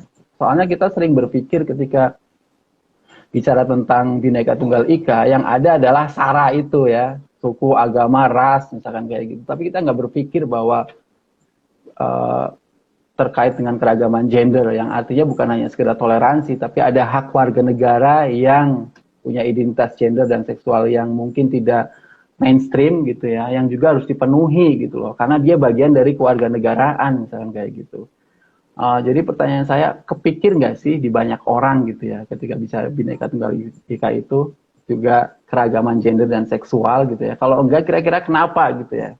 Kenapa mereka nggak kepikir kalau ngomongin Bhinneka Tunggal Ika itu adalah juga keragaman gender dan seksual? Dan apa akibatnya kalau nggak kepikir, misalkan kayak gitu? Iya, thank you. Kalau pertanyaannya apakah misalnya si lagi udah kayak ini aja sama founders, udah kayak teman aja. Anyway, kalau apakah founders terpikir mengenai keragaman gender dan seksualitas, I don't know. Karena I don't think waktu itu menjadi sesuatu yang menurut mereka penting untuk dibicarakan, karena konteksnya adalah kita lagi dijajah, kita mau merdeka gitu. Mungkin yang mereka lebih pikirkan, yang lebih menonjol saat itu adalah bahwa oh ya, kita punya banyak sekali suku, banyak sekali kebudayaan, kita punya banyak sekali daerah dan lain sebagainya. Mungkin itu lebih tampak buat mereka dibandingkan keragaman gender dan seksualitas, dan lebih bisa diberdayakan untuk menuju ke proklamasi kemerdekaan misalnya, kayak gitu. Nah, tetapi memang gini, ketika berbicara mengenai dasar negara, mengenai Bhinneka Tunggal Ika, bahkan Pancasila sekalipun gitu ya, menurutku secara prinsip, secara nilai itu udah oke banget menurutku, dan aku bangga sekali dengan jargon Bhinneka Tunggal Ika personally gitu. Kenapa? Karena ya Indonesia berarti mengakui ada keragaman manusia gitu, walaupun sama seperti masalah klasik lainnya gitu ya, yang kayak gini ini selalu indah di atas kertas gitu. Ketika diturunkan lagi diturunkan lagi di dalam misalnya pendefinisian kah, di dalam penjabaran operasionalnya kah, apalagi ke dalam implementasinya gitu, itu hal yang bisa beda banget dari prinsip yang sudah dibangun gitu. Itu sih, jadi berharapnya sih orang terpikir ya bahwa ya keberagaman itu nggak cuma sekedar syarat, tapi keragaman manusia di sisi seksualitas juga itu ada. Nah, kalau tadi pertanyaannya adalah kenapa sih orang bisa tidak terpikir ke situ? Again, tadi sudah dibahas mengenai ketabuan seksualitas. Ketika seksualitas ditabukan, itu dianggap sesuatu yang bukan hanya tidak penting, tetapi tidak boleh dibicarakan gitu. Sehingga ya masuk ke sekolah aja isu seksualitas itu kan masih dalam perjuangan ya. Sampai saat ini sulit sekali kita berbicara mengenai seksualitas gitu. Masuk kurikulum pun enggak. gitu. Masih berusaha digabungin sini aja, gabungin situ aja, sehingga seksualitas komprehensif itu tidak bisa dipelajari oleh semua warga negara Indonesia gitu, atau siswa-siswi di Indonesia. Itu sih. Iya, ya. Sebenarnya ini menarik ya dalam konsep. Ya, makasih Ayu. Sebelumnya saya menyapa lagi para audiens yang sudah bergabung. Tadi sepertinya ada komentar juga dari Maulana ya tentang kenapa sih kita menjadi masyarakat gitu ya, yang dulunya sangat toleran, sekarang kok menunjukkan eksklusivitas, intoleransi, bahkan tadi semangatnya itu justru menghukum gitu ya, membuli gitu, terus apalagi menstigma, menstereotip dan seterusnya seperti itu, menegasikan terutama gitu ya, ada tapi dianggap tidak ada seperti itu. Salah satunya karena mungkin sejalan dengan Ayu bilang tadi bahwa memang proses berpengetahuan itu juga nggak ada gitu ya, yang membuat kita tahu bahwa yang beragam ini perlu menjadi bagian kita gitu ya, dalam arti pemenuhan hak dan seterusnya, perlindungan sebagai warga negara dan seterusnya seperti itu. Tapi karena dari awal kita pun nggak pernah diberikan pendidikan seperti itu gitu ya, diberi pendidikan bahwa kita harus bersikap toleran dan seterusnya dalam pendidikan formal dan seterusnya, yang ada adalah bahwa bahkan pendidikannya pun nggak ada gitu loh, apalagi pemahaman-pemahaman yang isinya itu tentang toleransi dan inklusivisme. Jadi makin jauh seperti itu. Jadi memang ada proses yang tadi discontinue mungkin ya, yang membuat kita akhirnya berubah seperti ini. Tapi terkait dengan apa namanya tadi soal dasar negara yang kaitannya dengan kolonialisme, salah satu yang diceritakan Ayu tadi bahwa transfobia, homofobia, apalagi tidak sikap-sikap anti toleransi itu juga salah satunya dikenalkan gitu ya, atau dipengaruhi oleh sejarah kolonialisme dengan aturan-aturan kolonial yang anti terhadap keragaman seksual dan perilaku seksual terutama seperti itu gitu ya. Sebenarnya ini justru harusnya jadi hal menarik gitu ya. Sayang waktu itu belum ada aktivis gender dan seksualitas gitu ya yang menjadi bagian dari founding jadi founders Indonesia gitu loh. Harusnya kalau kita berpikir substansial gitu ya, lepas dari kolonialisme adalah yaitu dekolonialisasi. Kita lepas semuanya dari pengaruh-pengaruh kolonial itu, termasuk dari aturan-aturan yang diskriminatif, aturan yang opresif, aturan yang tidak sesuai dan tidak relevan dengan pemenuhan keadilan ala Indonesia misalnya kayak gitu. Karena kenyataannya di sini memang beragam kayak gitu. Tapi kalau dikriminalisasi bisa jadi penjara akan penuh gitu ya kalau mereka terus melakukan kriminalisasi seperti itu. Jadi kenapa pikiran itu nggak masuk gitu loh, bahwa sesungguhnya kemerdekaan adalah merdeka dari kolonialisme yang sebenarnya termasuk dari pengaruh-pengaruh penjajahan seperti tadi. Kalau sudah merdeka harusnya aturan-aturan kolonial itu pun harusnya dibuang gitu loh, sehingga kita benar-benar punya sikap yang tegas bahwa kembali menjadi Indonesia dalam tanda kutip ala Nusantara yang toleran tadi gitu loh, dan menghilangkan pengaruh-pengaruh dari kolonialisme misalkan kayak gitu, atau fundamentalisme. Kira-kira ada proses apa yang membuat kita nggak istilahnya memilih bersikap kolonial terus-menerus ketika berhadapan dengan isu-isu seksualitas dan gender gitu loh.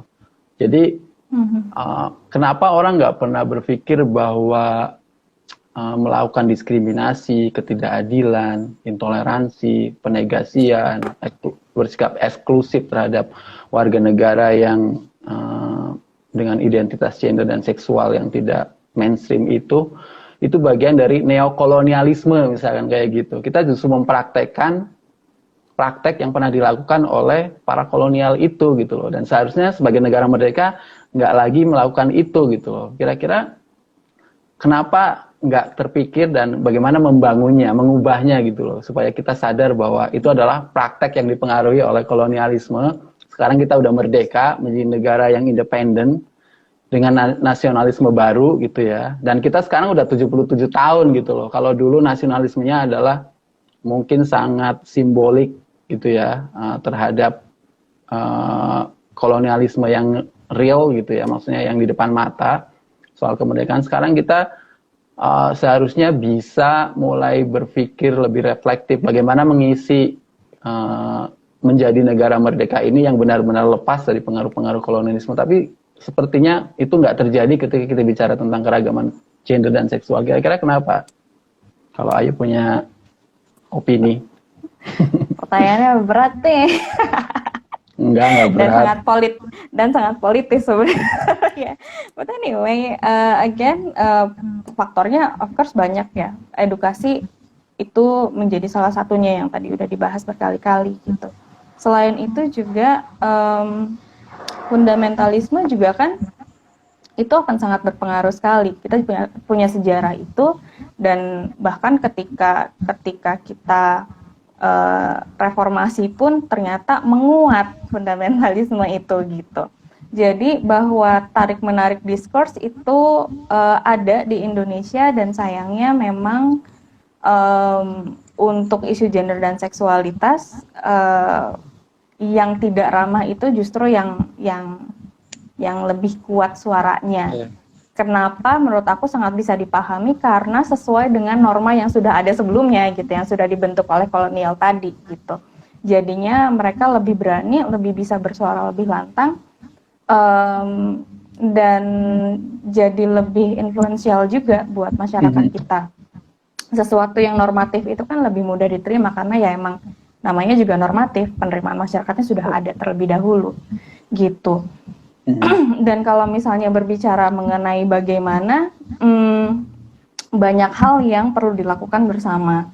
Dari pendidikan, pendidikannya juga bukan cuma pendidikan formal aja, tetapi juga pendidikan di masyarakat grassroots yang dalam bentuk lain, yang bentuk informal itu penting. Kemudian melihat lagi interpretasi agama yang tidak tunggal gitu ya. Itu juga menurutku sangat penting, karena gini, orang menjadi berani melakukan diskriminasi dan kekerasan karena mereka punya justifikasi. Justifikasinya bisa macam-macam. Ada masalah nasionalisme yang sekarang juga ada gitu ya, ada terkait misalnya agama, bahwa ada justifikasi agama bahwa mereka misalnya ada yang menginterpretasikan bahwa mereka boleh jatuhin dari atas gedung dan lain sebagainya. Itu yang perlu dilihat lagi, dilihat lagi, ditilik lagi, benar gak sih kalau misalnya agama yang katanya rahmatan lil alamin mau melakukan itu terhadap orang lain gitu. Jadi hal-hal seperti itu, pembicaraan seperti ini tentu salah satu hal yang bisa dilakukan gitu, dan mungkin dilakukan. Dan makanya aku terima kasih banget nih sama Let's Talk yang sudah berani untuk melakukan itu, untuk berani untuk berbicara mengenai seksualitas ini, termasuk seksualitas yang tidak hanya yang normatif, termasuk seksualitas yang beragam. Mungkin itu sih dari aku. Mungkin Kak Farid ada tambahan justru. Enggak, itu udah poin yang sangat penting sekali, lagi-lagi bahwa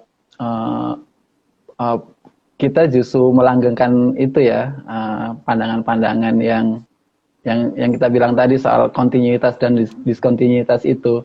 Kita justru lebih senang melanggengkan produk-produk yang dianggap mungkin menstabilkan kekuasaan gitu ya. Itu mungkin ya. Dan kita punya sejarah bagaimana gender dan seksualitas itu, terutama gender dan seksualitas yang dianggap tidak normatif oleh rezim gitu ya, sebagai subversi. Kita juga punya pengalaman itu gitu ya. Ya contohnya yang paling jelas, kita membuat mitos tentang sexual slender, tentang imoralisasi perempuan-perempuan gerwani ya. Itu yang mungkin buat warga negara yang hidup di masa Orde Baru itu melekat kuat gitu loh, bahwa kita punya perempuan-perempuan yang digambarkan sebagai perempuan bejat, tidak bermoral, yang merusak proses menjadi bangsa Indonesia yang civilized gitu loh, yang beradab gitu loh, seperti itu. Itulah manusia-manusia atau perempuan-perempuan seperti Gerwani yang rela melakukan tarian kematian, tabur bunga, misalkan kayak gitu, yang berani memotong penis para jenderal gitu ya. Dan mereka adalah perempuan-perempuan yang tidak nasionalis gitu loh, perempuan-perempuan yang justru subversif, yang menantang gitu loh, yang akan membuat Indonesia ini tidak seperti Indonesia sekarang. Jadi jangan ikuti gitu loh, perempuan-perempuan seperti itu. Kita kebayangkan bahwa ada opresi seksualitas di sana, bahwa kita harus tunduk sama sistem dan norma seksualitas dan gender tertentu yang ditentukan oleh negara, yang kita bilang tadi. Ibu standarnya seperti apa gitu ya. Ibu juga udah ditentukan, ibu adalah seorang perempuan punya anak, harus mengurus, kalau nggak seperti itu maka dia subversif dan seterusnya. Dan itu disirkulasi di pendidikan-pendidikan kita. Jadi alih-alih membuat, seperti tadi Mas Alan bilang, alih-alih membuat pendidikan seks gitu ya, yang ada pendidikan kita itu dijadikan sebagai alat politik gitu loh. Untuk sebaliknya, membuat doktrin tentang seksualitas yang bisa diterima, yang cocok, yang relevan dengan standar Indonesia, dengan standar moralitas Indonesia seperti itu. Saya masih ingat gitu loh, kelas, kalau nggak salah kelas 4 SD gitu ya, ada pertanyaan seperti ini. Itu nama pelajarannya itu PSPB kalau nggak salah. Mungkin yang itu salah satu pelajaran nasionalisme. Saya nggak tahu ya. Jadi pertanyaannya seperti ini. Pertanyaannya itu dalam bentuk setuju, sangat setuju, ragu-ragu, sangat tidak setuju, dan sangat setuju, misalnya kayak gitulah. Jadi ada range-nya dari sangat setuju, setuju, ragu-ragu, tidak setuju, sangat tidak setuju, kayak gitu. Dikasih pernyataan anak 4, kelas 4, kelas 5 SD, pernyataan seperti ini.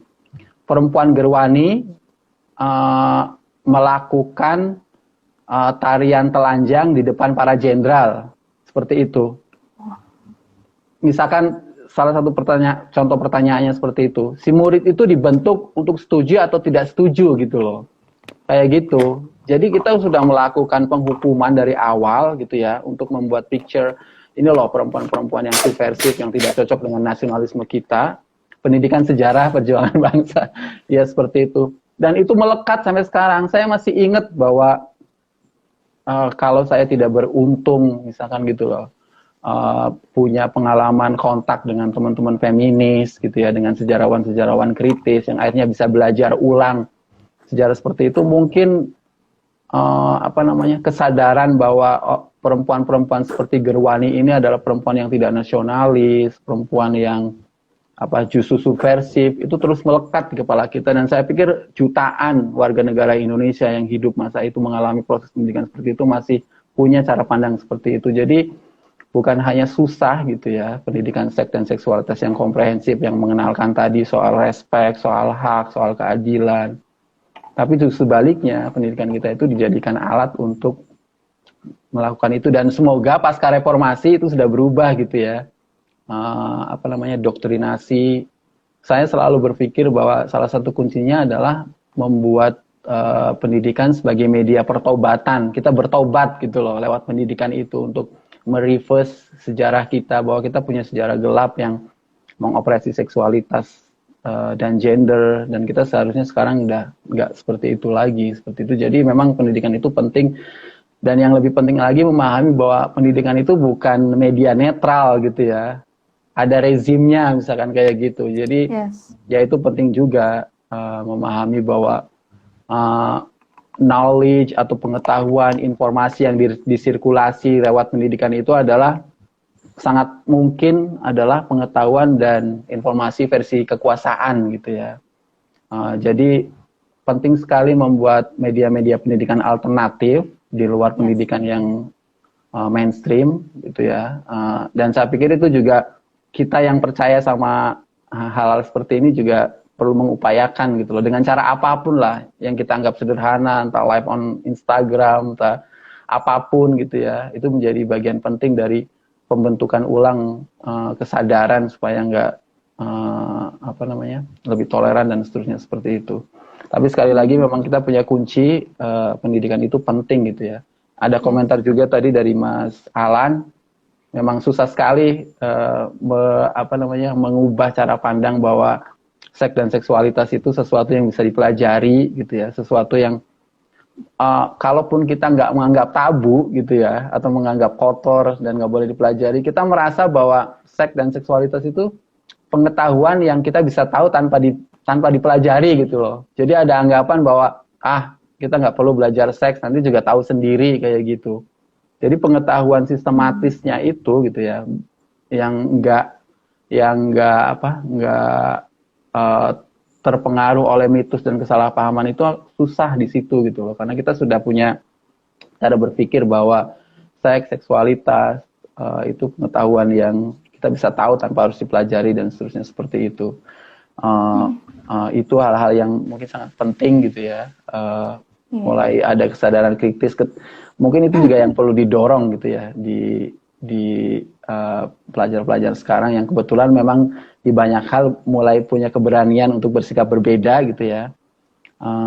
Kita bukan sedang menganjurkan untuk melawan guru misalkan kayak gitu, tapi mengencourage supaya mereka kritis, tidak take for granted ketika menerima pengetahuan tertentu, terutama yang akibatnya itu adalah membentuk sikap dan perilaku yang intoleran, eksklusif seperti itu, penting kayak gitu.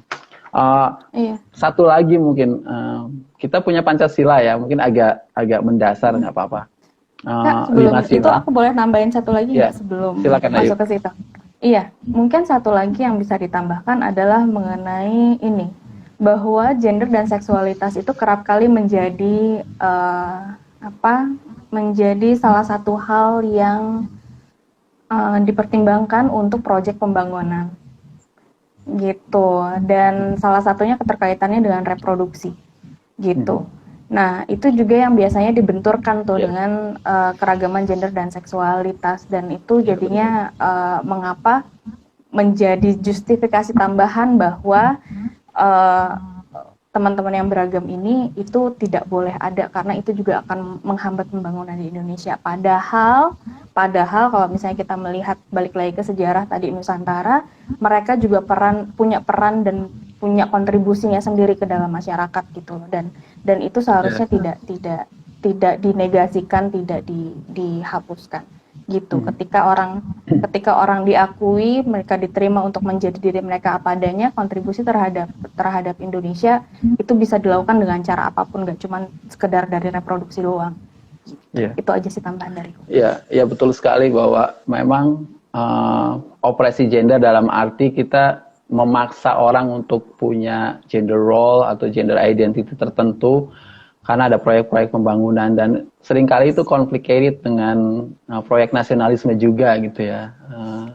Misalkan ada Taman Livestock di sini yang meneliti tentang motherhood di kalangan buruh migran perempuan, IRA gitu ya. IRA meneliti tentang bagaimana perempuan-perempuan atau ibu-ibu yang menjadi buruh migran ke luar negeri, menjadi pekerja rumah tangga ke luar negeri itu juga mengalami opresi, tapi juga punya kemampuan negosiasi. Misalkan seperti ini, bahwa satu sisi kita disuruh untuk menjadi ibu yang baik dalam tanda kutip gitu ya, yang tidak boleh pulang ke rumah. Kalau dia bekerja tidak boleh pulang ke rumah setelah jam 5 karena dia harus ngurus suaminya, dia harus berada di rumah sebelum suaminya datang untuk menyiapkan semuanya seperti itu. Tapi di sisi lain, perempuan-perempuan ini juga didorong gitu loh untuk berkontribusi secara ekonomi, ya kan? Ya itu salah satunya dengan menjadi pekerja rumah tangga perempuan migran seperti itu. Kalau mereka dimobilisasi untuk bisa menjadi bagian dari pembangunan ekonomi negara gitu ya. Tapi satu sisi tetap dituntut untuk menjadi ibu yang baik tadi, seperti itu kan. Jadi mereka dituntut untuk melakukan adjustment sendiri, bagaimana harusnya menjadi ibu yang baik dengan tetap melayani keluarga, tapi satu sisi nggak boleh menolak ketika dimobilisasi untuk bekerja ke luar negeri, misalnya kayak gitu. Akhirnya apa? Yaitu kamu boleh bekerja, tapi kamu jangan lupa tetap punya anak gitu ya di rumah, kirim uang sebanyak-banyaknya, jangan sampai terlantar dan seterusnya seperti itu. Jadi benar sekali bahwa proyek pembangunan itu juga sangat berpengaruh gitu ya dengan dengan cara negara membuat aturan tentang gender dan seksualitas tadi seperti itu. Dan ya sekali lagi itu juga disirkulasi bukan hanya lewat kebijakan dan peraturan, tapi lewat pendidikan gitu ya. Kita dari awal sudah dikenalkan seperti apa sih standar ibu yang baik, standar keluarga yang ideal gitu ya. Seperti itu kita udah dikenalkan sejak kecil malah gitu ya, yang kemudian kesadarannya terbawa sampai kita tua seperti itu, dan akhirnya susah sekali untuk diubah ya. Itu mungkin jadi mengaitkan ini dengan proyek pembangunan itu juga sangat penting untuk sekali lagi untuk menyadari bahwa segala hal punya efek terhadap konstruksi gender tadi gitu. Mungkin kembali ke soal Pancasila gitu ya, karena kita sedang bicara tentang keindonesiaan dalam arti bentuk dan model keindonesiaan yang memungkinkan semua warga negara itu bisa punya akses terhadap keadilan dan seterusnya. Tadi kita sudah bicara tentang simbol negara, tentang Bhinneka Tunggal Ika. Kita bicara tentang Pancasila. Kita punya 5 sila gitu ya. Sejauh mana sih sila-sila itu sebenarnya bisa menjadi prinsip yang penting untuk pemenuhan keadilan bagi warga negara yang non-normatif secara gender dan seksual gitu ya. Terutama mungkin kalau kita mau utak-atik gitu ya, ada sila pertama ketuhanan gitu yang paling sering dijadikan alat untuk mengetok gitu ya, memveto gitu loh segala hal yang nggak kelihatan Indonesia, karena kita negara yang bermoral dah, terusnya agamis, religius. Jadi hal-hal yang dianggap tidak normatif itu diketok langsung bahwa kamu tidak berketuhanan yang Maha Esa misalnya kayak gitu. Walaupun sisa sila selanjutnya kemanusiaan, demokrasi atau permusyawaratan hingga keadilan itu sangat sangat mendukung prinsip toleransi dan pemenuhan keadilan. Tapi kita punya sila pertama itu yang seringkali menjadi alat veto gitu loh, hal-hal yang dianggap tidak sesuai dengan moralitas bangsa, tidak sesuai dengan karakter gitu ya, nasionalisme bisa langsung ditolak. Dan gender dan seksualitas adalah bagian dari yang paling beresiko gitu loh mengalami veto itu gitu loh. Menurut Ayu gimana sebenarnya dari segi prinsip Pancasila ini terkait dengan cara kita memperlakukan warga negara dengan gender dan seksualitas yang beragam? Masih ada problem atau sebenarnya basically gitulah it is okay kita punya hal seperti itu kalau kita bisa berpikir nggak take for granted gitu ya. Kita nggak perlu mengubah, tapi kira-kira harus seperti apa memposisikan Pancasila terkait dengan keragaman gender dan seksual. Iya, ini pertanyaan menarik nih, dan benar banget. Aku juga melihat orang-orang atau kelompok-kelompok yang against gitu ya, atau anti keragaman gender dan seksualitas itu biasanya bawanya Pancasila, khususnya sila pertama. Gimana ya? Kalau aku sih tadi di awal aku sempat sebutkan bahwa biasanya yang kayak gini nih, prinsip kah, nilai kah itu bagus, baik di atas kertas gitu ya, tetapi ketika masuk ke pendefinisian itu beda lagi. Ketika masuk ke pemahaman kita itu beda lagi interpretasinya gitu ya. Ketika diimplementasikan itu bisa jadi berbeda lagi gitu, dan bisa jadi gapnya sangat jauh. Kayak misalnya Pancasila sila pertama itu kan berbicara mengenai ketuhanan yang Maha Esa ya. Nah, dari sila itu aku waktu itu juga belajar kalau tadi teman-teman sempat sebut Kak Farid sempat sebut PSBB, terus tadi ada yang PMP. Nyebutin PMP gitu ya. Kalau aku dulu PPKN. Aku zamannya PPKN gitu. Waktu itu kan dipelajarin tuh 45 butir Pancasila gitu ya. Dan aku ingat salah satu yang melekat di aku adalah ketika berbicara mengenai butir-butir Pancasila itu, salah satu di butir Pancasila di sila pertama, salah satunya adalah membahas toleransi sebenarnya. Bagaimana kita harus menghormati orang lain dan keragaman, walaupun dalam konteksnya konteks keragaman agama ya, tetapi bahwa toleransi di situ di sila pertama pun ada gitu. Jadinya balik lagi menurutku apapun gitu ya, nggak mesti Pancasila, nggak mesti Bhinneka Tunggal Ika, apapun ketika orang perspektifnya sudah bias, ketika orang perspektifnya sudah diskriminatif, apapun bisa dipakai sebagai justifikasi untuk melakukan kekerasan dan diskriminasi pada orang lain, gitu. Pada pihak lain. Gitu sih, jadinya emang menurutku yang perlu dicek lagi, ditilik lagi, adalah bagaimana orang memahami itu, bagaimana itu didefinisikan, dan bagaimana itu diimplementasikan. Kalau nilai-nilainya menurutku sudah baik sih. Menurutku ya. Ya, sebenarnya mungkin yang penting juga bahwa sebagai prinsip, yaitu yang sudah kita punya gitu ya. Kita perlu melakukan proses perebutan diskursus mungkin ya, atau interpretasi tadi, bahwa yaitu mungkin perasaan bahwa kita punya hak untuk memperlakukan Pancasila sesuai dengan perspektif kita, itu juga sangat penting gitu ya, bahwa ada perspektif yang dominan, misalkan yang suka menggunakan Pancasila untuk mengopresi, untuk menegasikan, untuk bersikap, untuk melegitimasi sikap-sikap intoleransi terhadap warga negara yang mempunyai pengalaman gender dan seksualitas yang tidak pakem tadi. Kita harus dibangun dulu gitu loh, perasaan bahwa kita punya hak untuk melakukan interpretasi sendiri, walaupun itu susah karena bagaimanapun kita tahu interpretasi itu sangat juga tergantung sama kekuasaan juga gitu ya. Siapa yang bisa mendominasi kekuasaan, dia akan bisa menentukan interpretasi yang dianggap paling valid seperti itu. Tapi penting juga dibangun dulu bahwa kita punya hak untuk menginterpretasikannya sendiri gitu loh, seperti itu. Di luar interpretasi yang dominan, di luar interpretasi yang dikontrol oleh kekuasaan dan seterusnya seperti itu. Dan kita tadi dicontohkan oleh Ayu juga bahwa bahkan dalam sila pertama yang sering dianggap menjadi legitimasi untuk memveto gitu ya, kita sebenarnya punya gitu loh semangat toleransi itu. Dalam arti kita bisa menginterpretasikan ketuhanan yang Maha Esa sebagai ketuhanan yang toleran, misalnya kayak gitu, sebagai ketuhanan yang inklusif, sebagai ketuhanan yang selalu bisa menjaga semangat pemenuhan keadilan dan kesetaraan terhadap setiap warga negara seperti itu gitu ya. Karena ternyata itu diturunkan ke sila-sila selanjutnya kan. Gimana mungkin ketuhanan yang opresif kalau kemudian sila selanjutnya adalah kemanusiaan, misalnya kayak gitu, keadilan sosial dan seperti itu. Jadi mungkin interpretasi alternatif ini yang penting sekali untuk terus dibangun dan disirkulasi gitu ya.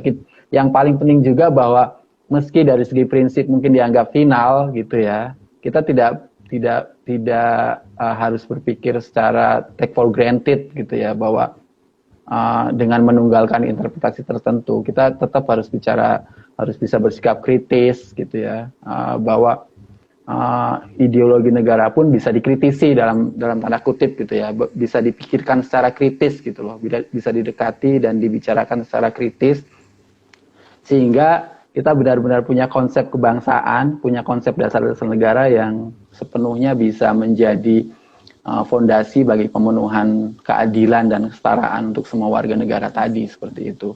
Mungkin itu ya, lagi-lagi pendidikan jadi sangat penting ya. Kalau kita nggak punya harapan terhadap pendidikan formal, yaitu mendorong untuk punya pendidikan alternatif, itu jadi sangat penting. Kita penuhi ruang-ruang publik itu dalam bentuk apapun untuk memproduksi, mensirkulasi dan mendistribusikan pemahaman yang intoleran, pemahaman tentang nasionalisme yang intoleran tadi. Ada yang mau disampaikan? Iya, aku mau nambahin juga bahwa pendidikan itu penting, tapi pendidikan yang seperti apa? Balik lagi, kita bicara masalah operasionalisasi. Karena pendidikan yang penting itu menurutku adalah pendidikan yang bisa mengembangkan daya kritis kita. Tadi berkali-kali juga Kak Farid nyebutin kan bahwa kita mesti kritis dan segala macam. Makanya kenapa pendidikan dengan sistem yang mengembangkan daya kritis kita itu sangat penting. Pertama itu. Yang kedua adalah aku suka banget tadi Kak Farid sempat nyebutin bahwa interpretasi alternatif terhadap misalnya ideologi atau interpretasi alternatif terkait agama tertentu dan lain sebagainya, ajaran agama tertentu itu perlu disosialisasikan, perlu disirkulasikan supaya orang bisa melihat dan bisa memilih dan bisa menggunakan daya kritisnya untuk menggunakan interpretasi atau ajaran atau ideologi tertentu. Sorry, aku terdistrak, kucingku mau keluar. Untuk menggunakan ideologi, nilai dan lain sebagainya untuk inklusivitas, untuk kedamaian, untuk kemanusiaan, dibandingkan untuk mendiskriminasi pihak lain yang dianggap berbeda, gitu sih. Iya, terima kasih Ayu. Sudah jam 21.10 waktu Indonesia Barat. Sesuai jadwal kita bicara sejam setengah. Ayu masih mau lanjut atau cukup? Terserah Kak Farid gimana? Iya, beberapa menit lagi ya sebelum kita tutup. Beberapa menit lagi ya. Okay. Ada beberapa pertanyaan. Mungkin 1998 kita mengalami proses sejarah yang sangat penting dengan reformasi yang kemudian dalam banyak hal juga berkontribusi dengan pembaruan sikap gitu ya. Salah satunya dari segi sistem politik kita menjadi lebih demokratis. Implikasinya adalah keberanian warga negara untuk lebih kritis, untuk lebih berani mengekspresikan kepentingannya juga mulai muncul, yang selama ini diopresi juga mulai berkembang kayak gitu. Termasuk terkait dengan isu gender dan seksualitas gitu ya. Kita menemukan ruang-ruang publik yang diisi oleh artikulasi yang lebih beragam gitu ya. Orang dalam banyak hal udah mulai bisa lebih berani untuk menampilkan identitas gender dan seksualitas yang berbeda-beda seperti itu gitu loh. Tapi yang lebih penting bahwa dalam banyak hal kita sudah bisa lebih terbuka gitu ya, udah berani terbuka dan lebih kritis seperti itu. Tapi kira-kira implikasinya ke isu gender, khususnya terkait dengan keragaman gender dan seksual itu seperti apa reformasi ini? Apakah kita berhenti hanya pada level kritis gitu ya, kita semua orang menjadi kritis gitu ya dan menjadi berani, tapi demokrasi itu kan tidak hanya menuntut individual freedom gitu ya, bukan hanya kita berani bicara, berani berekspresi, berani berasosiasi dan seterusnya, tapi juga di dalamnya mengandung prinsip untuk menghormati gitu ya. Itu demokrasi gitu loh. Tapi kira-kira bentuk demokrasi Indonesia pasca reformasi itu udah seperti itu belum? Atau hanya kritisnya aja, hanya keberaniannya aja, hanya keberanian untuk menyerang gitu loh terutama. Tapi tidak diimbangi dengan prinsip menghormati dan respect terhadap keragaman itu. Kalau iya kira-kira kenapa gitu loh? Apakah memang ada dasar keindonesiaan yang mau reformasi, mau revolusi, mau perubahan radikal apapun, ya tetap aja Indonesia akan seperti itu. Kita tidak akan pernah bisa toleran atau inklusif gitu ya, atau menerima identitas gender dan seksual yang dianggap tidak normatif ala Indonesia itu. Kira-kira seperti apa kalau ada pertanyaan kayak gitu? Kalau dibilang kita tidak akan bisa menerima itu, aku sih masih punya harapan ya bahwa suatu saat penerimaan masyarakat itu bakalan lebih besar terhadap keragaman gender dan seksualitas.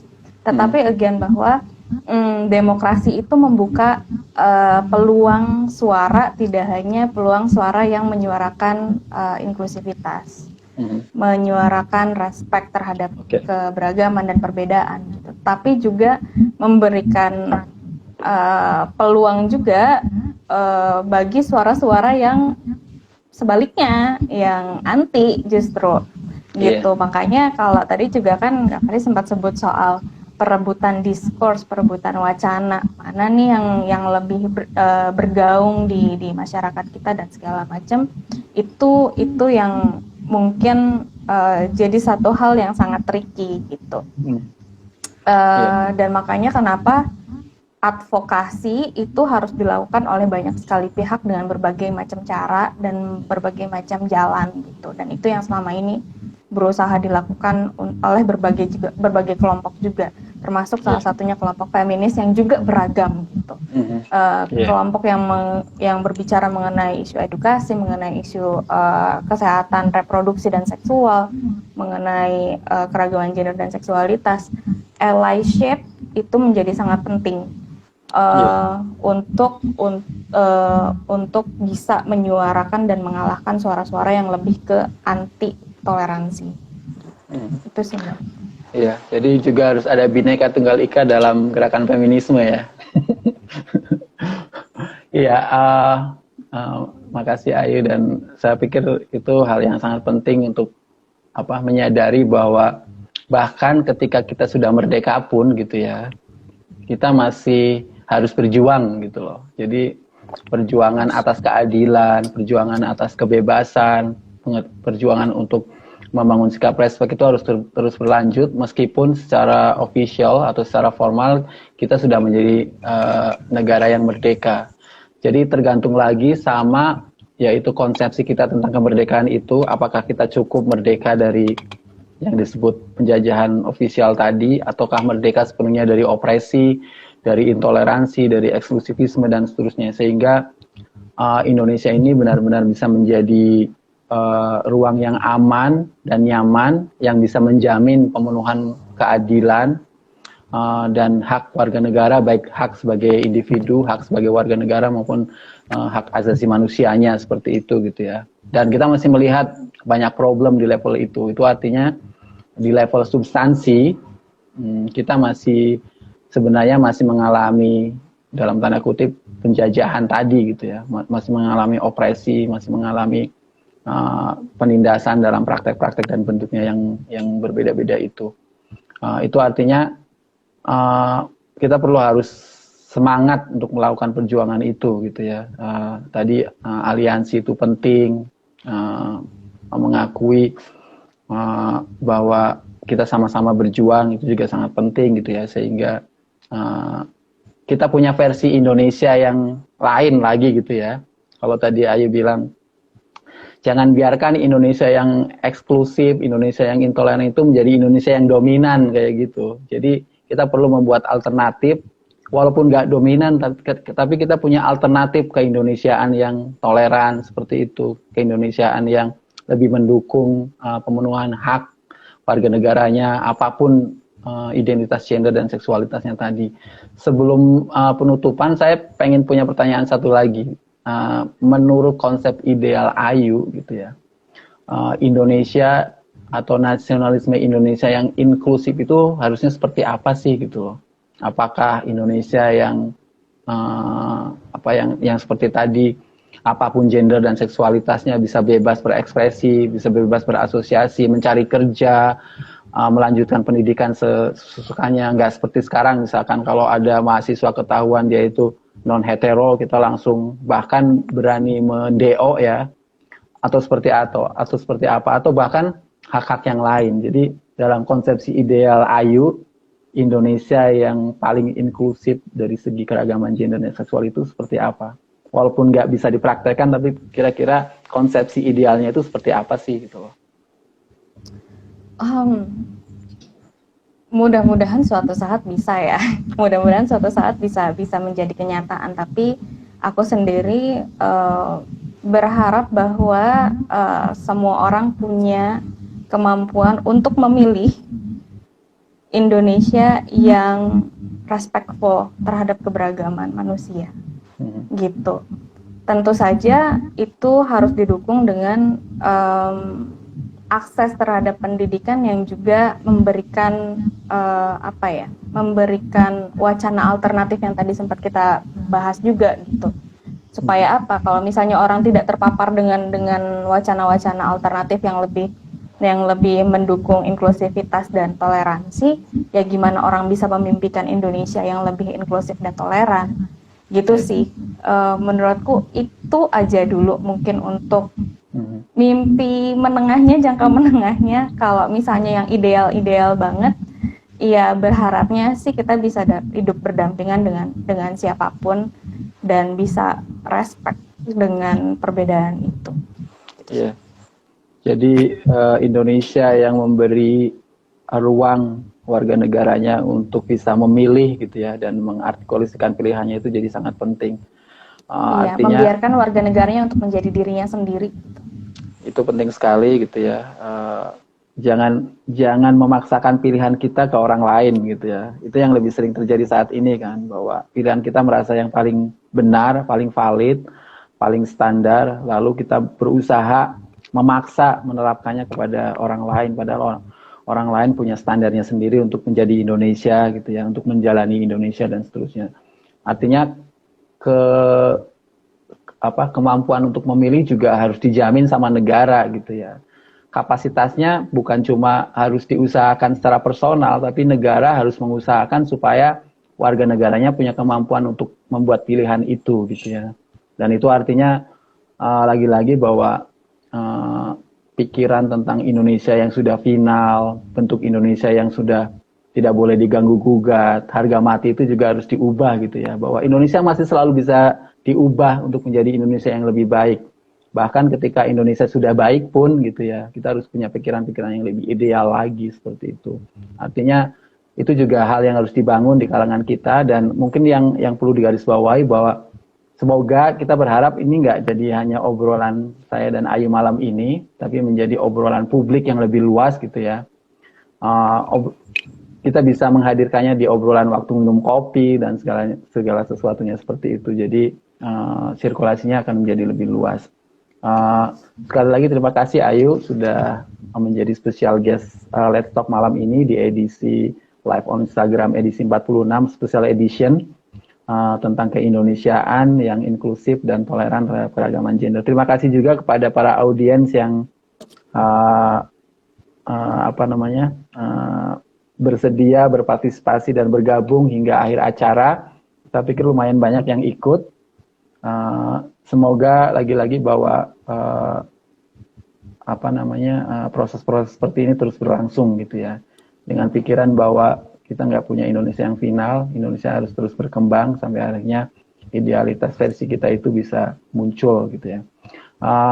Kalau Ayu mau pamit nggak apa-apa, tapi kita masih punya pengumuman. Sekali lagi terima kasih banyak, salam sehat selalu. Pengumuman kita ada 2 tentang kegiatan yang akan datang Let's Talk. Di tanggal 28 Agustus nanti, minggu depan, kita punya edisi kedua Feminist Thesis and Dissertation Talk. Jadi kita punya program baru membicarakan atau mendiskusikan tesis-tesis dan disertasi tentang feminisme yang ditulis sama teman-teman Indonesia gitu ya. Karena selama ini kita tahu bahwa tesis, disertasi itu mengendon gitu ya, nggak banyak dibaca. Dan kita berharap lewat acara ini orang makin kenal. Misalkan ada Ayu tadi yang menulis tentang hijab gitu ya.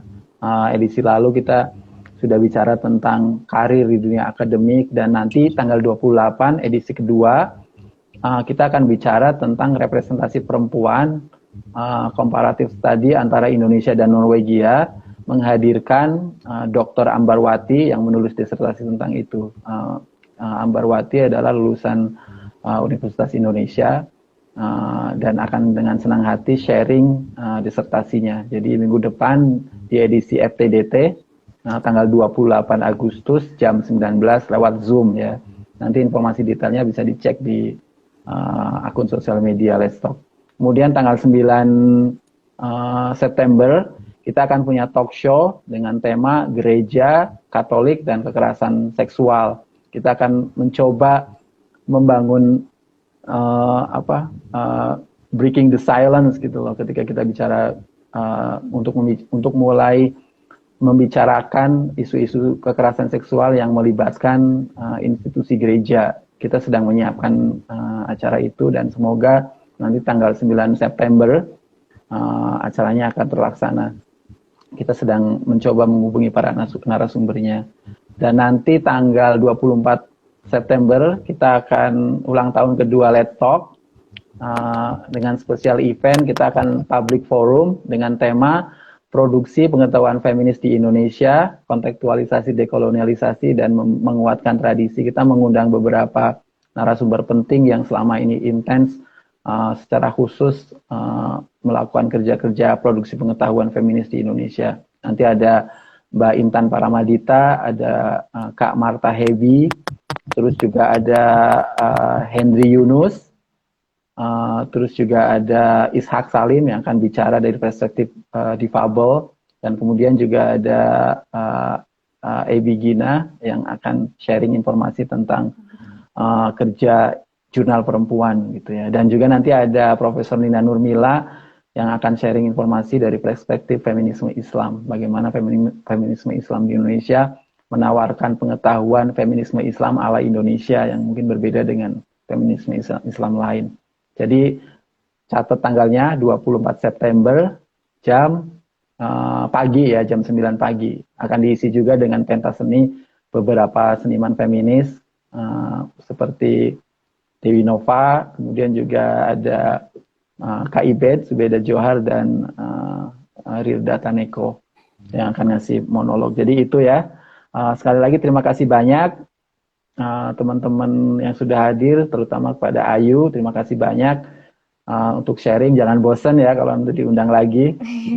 And keep in touch. Iya, aku justru makasih banget sama Let's Talk yang udah mau bikin pembahasan ini mengaitkan juga dengan kemerdekaan dan nasionalisme, dan makasih banget udah ngundang aku, udah mau ngobrol-ngobrol sama aku. So, ya, dan mungkin perlu informasikan juga bahwa Ayu berpartisipasi secara volunteer, jadi kita nggak ngasih fee apa-apa gitu ya. Ini bagian dari dedikasi dan komitmen Ayu. Semoga menginspirasi terutama gitu ya teman-teman yang lain. Sekali lagi terima kasih Ayu, we really appreciate it. Terima kasih juga teman-teman sekalian. Salam sehat selalu. Oke, sampai ketemu di acara laptop selanjutnya. Selamat malam semuanya. Saya tutup ya. selamat malam. Ya, bye Ayu. Bye. Ya, terima kasih.